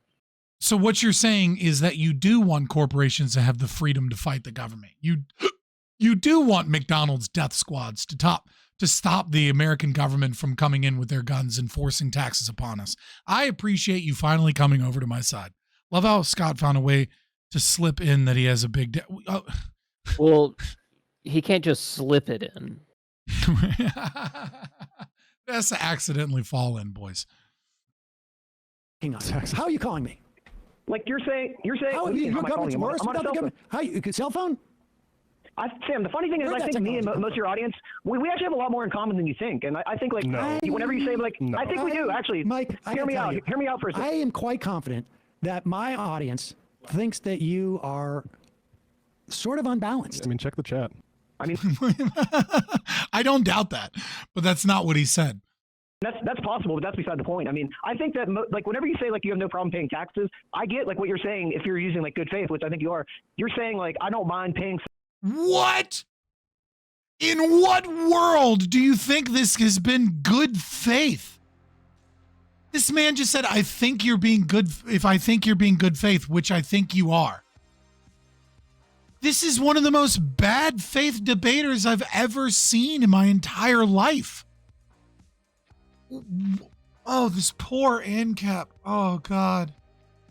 Jesus Christ. This kid needs a debate coach. Oh, Jesus Christ. Now you have to be... We know he has a YouTube channel or podcast. Now you have to fucking debate Sam ASAP. We'd love to see it. Now call Sam a gamer word on Twitter. Oh, shit. Oh, Jesus Christ. Oh, man. I don't actually know his position on guns, but like I feel like I could just guess that he's for common sense gun reform that eventually leads to no guns for everybody but the cops. Oh, Jesus Christ. Hey, don't forget the military. Oh, man. Right. Oh, God. The fact that he said that he thinks he's in good faith is so hilarious. I get like what you're saying if you're using like good faith, which I think you are. You're saying like I don't mind paying some of my money because you've been a successful person and you've been on different shows and you've had a successful life. You're saying I don't mind paying 20% of my money to help like poor people or whatever. And First of all, he's paying way more than 20%. He's probably just too stupid to know how much of his money he's paying in taxes. People think that like their income tax is like, or like their business tax is like all of their taxes, and they don't recognize that they're paying taxes on inflation. They're paying taxes because of the fractional reserve banking system that is inflation. They're paying taxes because of like property taxes. They're paying sales taxes. They're paying taxes on like their car. They're paying taxes on like, you know, when they stay at a hotel, they're paying additional taxes. Like literally everything you do has like hidden fees and taxes in it. And yeah, no, it's way more than 20%, my bro. Oh, fuck. No, not just poor people. I don't mind paying more than 20% of what I make to support all of the functioning of society. And nothing in my society prevents you from doing it. I'm saying like it should just be voluntary. Like let's say in well, that's society, when it doesn't work. We've got. But why wouldn't it work? Why wouldn't it work? Because, well, here's a perfect example. Like you see what's going on in Jackson, Mississippi right now? Yeah. Yes, I did. Yeah. Another failure of government, by the way. So let's hear how this is the free market's fault. I didn't say. What the fuck is happening in Jacksonville, Mississippi at the time of this? When is this? September 11th, 2022. I'm not in the know. I'm actually not in the know. I'd have to take that L. Yeah, yes, I did, yeah. Another failure of government, by the way. So let's hear how this is the free market's fault. I didn't say it was the free market's fault. What was It was libertarian. What libertarian ideology caused something in Jacksonville? Let's see. So let's hear how this is the free market's fault. I didn't say it was the free market's fault. It was libertarian ideology that basically said we're going to cut support for these things. We're going to cut taxes. We're not going to provide as much support. And things like building infrastructure for a city takes tax dollars and takes a city. I mean, I'd have to investigate whatever this fucking claim is, but it sounds stupid as fuck. To do it takes a society with a monopoly of force to say, we're going to lay out this grid and we're going to do it. In some instances, we're going to do it in people's property. But again, the government's failed. Like, you're sweeping under the rug. We're going to lay out this grid. We're going to engage in eminent domain, which totally invalidates like a third of the fucking conversation you were having earlier. And then you're going to blame libertarian ideology because they cut taxes and infrastructure spending. Did they reduce regulations so that the market could step in during this process? Like what? I don't understand. I need to look at the outcomes and see what exactly is being done here. There's not enough data. The fact that the government has control over like how much money goes towards water in Jackson, Mississippi. Government has control over like everything. Hey, they failed. listen, private enterprise could go and put as much money into it as they want. They could do it. Why don't they do it? No, they can't because a lot of them. Of course they can't. No, they can't. Are you telling me? Are you suggesting to me that if Amazon right now said, "Here's $1 billion for Jackson, Mississippi," to put that in there, that they couldn't do it? Well, they can't make a profit. I mean, they could. I don't know why they would. What is this argument that like people need infrastructure to be given to them by saints or something? Like I don't understand this argument. Profit off of it, so why would they do it? Oh, so only things that will make a profit is what makes things is what corporations are going to pay for. I mean, Sam, why? Yeah, why would they do it for not a profit? It doesn't make any fucking sense. I don't understand.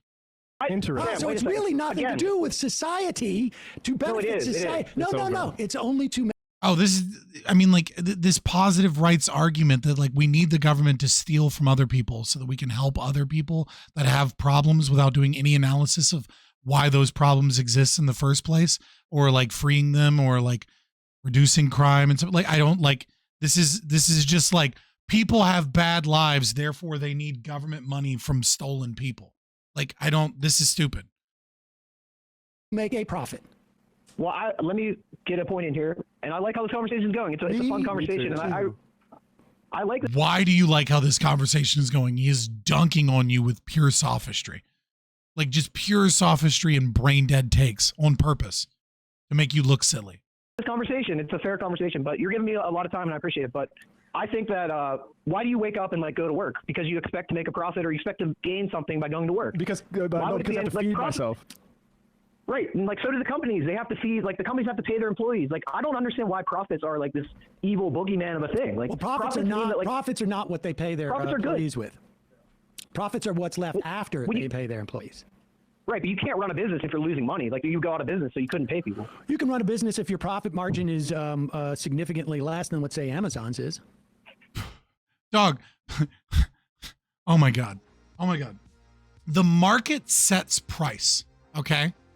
The market sets price. Now, why do profits exist? Why wouldn't there just be another company that, like has a smaller profit margin that's able to lower their prices? Well, companies can do that. That's what a competitive market does. It lowers prices. Unlike the government, which has a monopoly, which increases prices because they don't actually need to make a profit. Let's set that aside for a moment. Let's set aside the Hayekian issue of the fact that the government needs to determine price, which costs taxpayer money. And the more money that they spend, the more accurate they can get towards the price equation, but that nobody can actually get to the price equation. It's just an estimation of the supply and demand curve. Now, the reason people make profits is that we have a universal time preference.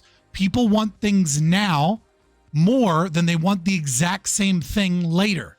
And so profit is the money that goes to the capitalist that invests money for you to be able to have to produce or manufacture or create the thing that you want now, as opposed to the thing you want later. This is true even in a perfect economy.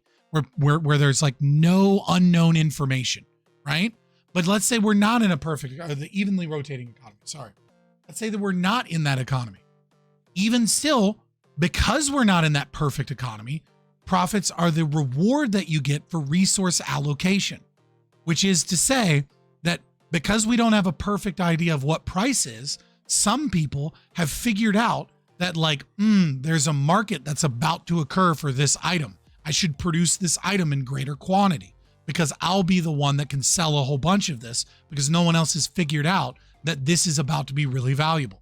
So resource allocation towards the products that the goods and services that people want, you gain a reward for appropriate resource allocation in those regards. This is how the economy under a capitalist system works. And this is because you need investment. You can't just have land and labor in order to produce goods, services, infrastructure, whatever it is. What you actually need is land, labor, and time. And because of the universal time preference, the capitalist and the profit motive is needed in order to incentivize the time aspect.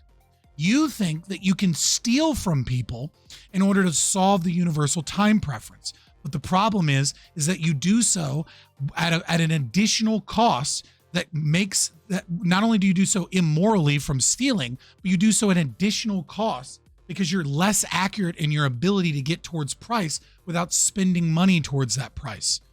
This is why the state is always worse at resource allocation because they're not incentivized towards resource allocation with the profit mode. They just tax more shit.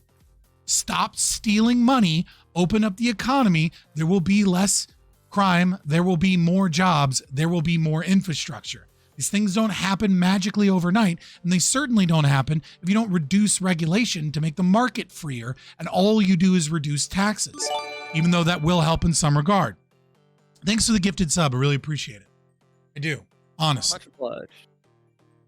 This entire conversation about profit really shows that like he has no understanding of how that works. But I mean, I didn't expect Sam Seder to have brain dead lib brain tech takes for 43 minutes and then all of a sudden to just show out of nowhere that he really gets economics. Wages cannot go up infinitely. They will have to stop. Products can get cheaper infinitely. Yes. Yes. Innovation in products makes products cheaper. The profit incentive creates cheaper products. That's how the economy works. It sounds counterintuitive, but it's true because the profit incentive means that you're in competition with other people for your profit. And as you do that, you innovate to make products cheaper. Also, there's a maximal profit that's set by the market because you can only make so much profit without increasing your price. And if you increase your price, other people that have the same capacity for resource allocation and the same capital investment will reduce their price and profit as a means of growing their business and gaining more relative profit because they get a larger share of the market. Like you can't just keep infinitely raising your profit and maintain your fucking business. It doesn't work like that. The only way that you can work like that is two ways. You can do one temporarily. That's if you have a natural monopoly, which eventually just falls apart. And the other temporary way that you can do it is you can do it through a cartel where you engage in price fixing. The problem is that when you do price fixing via a cartel, you create a market void. By increasing the profit, other businesses get in, and it's actually really negative for you. The only reason that cartels work at all is because of governments, right? So OPEC Plus is a cartel. They engage in price fixing and how much of the supply that they're going to release of oil. But the reason that they're able to do that is because of the policies that governments set and the way that they react to the price fixing. Now, the second way that you can do it is be granted a monopoly by the government, because a monopoly can only exist either temporarily under a natural monopoly when one private property owner has all of the natural resources that exist in the world, right? Or at least all of the resources that are like, you could have a natural monopsony, but then we're getting into something else, but I'll set that aside, right? Like in Colorado, they have a natural monopsony on certain precious metals because they only exist in like slave labor in Africa, and like in America, people would prefer to do that. So, et cetera, et cetera. So you can only have a monopoly if the state grants you that monopoly. So if your problem is with monopolies and price fixing and increased prices, the solution is a free market. Unfortunately, Sam Seder has no knowledge of economic theory. I can say that confidently about what he has just said now, unless he's just a lying snake that is intentionally making his arguments dumber for the capacity to make the other guy seem dumber by playing dumb. I mean, I guess that's a possibility, but an unlikely one. If it isn't, that's like 4D fucking chess move. Leftists still think wealth is a fixed pot, but only currency is. You can create as much wealth as you can perform labor. Yep. Wealth is generated by innovation as well. Oh, I agree. And without the government, I think it would be, but that's a different debate. What? I mean, I think without the government, companies would make less money because there would be way more competition and prices would tend to be lower than they are now. Yeah, absolutely. Government creates monopolies. Well, That the is an state. interesting theory. It goes against the historical Well, trend towards listen, monopoly. Mike, but, it's been a pleasure. No, it doesn't. You just don't understand economics.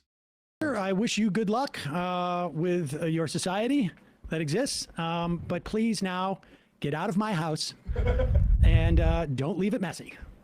Oh, I would never come to your house, man. No. I believe in non-aggression. I would believe in non-aggression. Where are you calling me from? I'm in Pittsburgh, 412. No. Like literally, where are you located right now? I mean, I'm in Pittsburgh. What do you mean? I'm like just outside of Pittsburgh. Are you in your house? Are you in a house or an apartment? Oh, I'm in an apartment. Yeah. Yeah, that's mine. Get out. That's funny. I'll give Sam Seder that. That's a great way to like reintroduce the memes. Like I'll give him that. That's funny. I mean, you're a criminal if you think that, but okay. Like No, I live not here. at all. So Mike, Who says? We're actually in the majority. I've got the documents right here to prove it, my man. 4-1. So I'm sorry. But you don't. The thing is, like, the thing is, you don't. You don't. Yeah, I do. No, the court's decided and there's no appeal process. Bye. All right. Thanks, man. Appreciate the call. That was a little. Like trying to get a weird dunk at the end and like taking it a little bit further was stupid. Like if he would have just said, get out of my house, and then it'd be like, no, it's my house. The court's decided. And like, it was like, dude, like, and he could have just left it with like, I'm just kidding, man. You know what I mean? Like it was fine. He took the joke too far. He beat that bit to death. A little longer than I thought, but Yeah. That was about right where I was expecting. So 40? 45 minutes. We did 45. Yeah, 45. Yeah, there you go. Yeah, sorry, folks. Yeah, I know. And I tried to message you, but you remember I have that pre-tape to do. Soon. Oh, shoot. We're done. All right. Sorry, everybody. We're close to it. Anything? I couldn't help it. I just wanted to see if he made like some dumb takes here at the end. I couldn't help it. It was good. That was just too awesome. Damn it. All right. Let's do one more clip and then I'm sorry, everybody. But I'm operating in my own self-interest. And my court says, oh, you got to deal with it. So what do you think about that? The Jackson. Is he just trying to like say his own brain dead takes as jokes? Well, I think they feel like they're dunking on everything. Like this is a total dismantling of anarcho-capitalism. Right. This is really weird because like he's using them as jokes, which is illustrating that all of his opinions were jokes. Like reiterating your. Or it's also that he didn't take the argument, any of it seriously.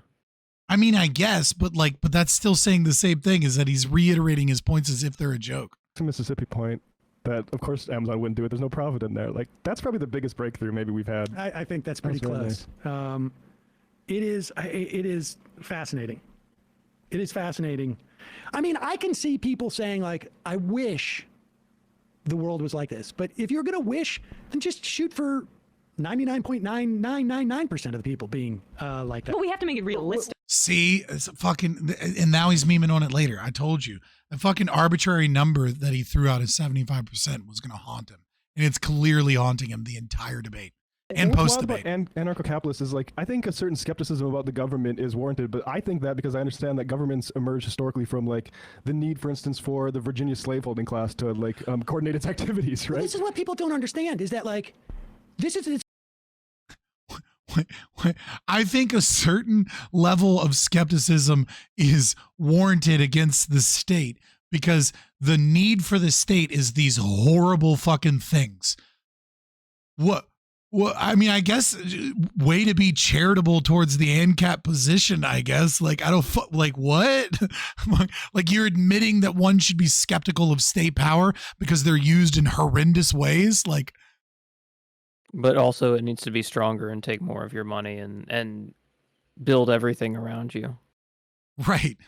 It's not an option. Like, we are slowly, incrementally progressing from feudalism, from monarchy, from, I mean, that's what's going on here.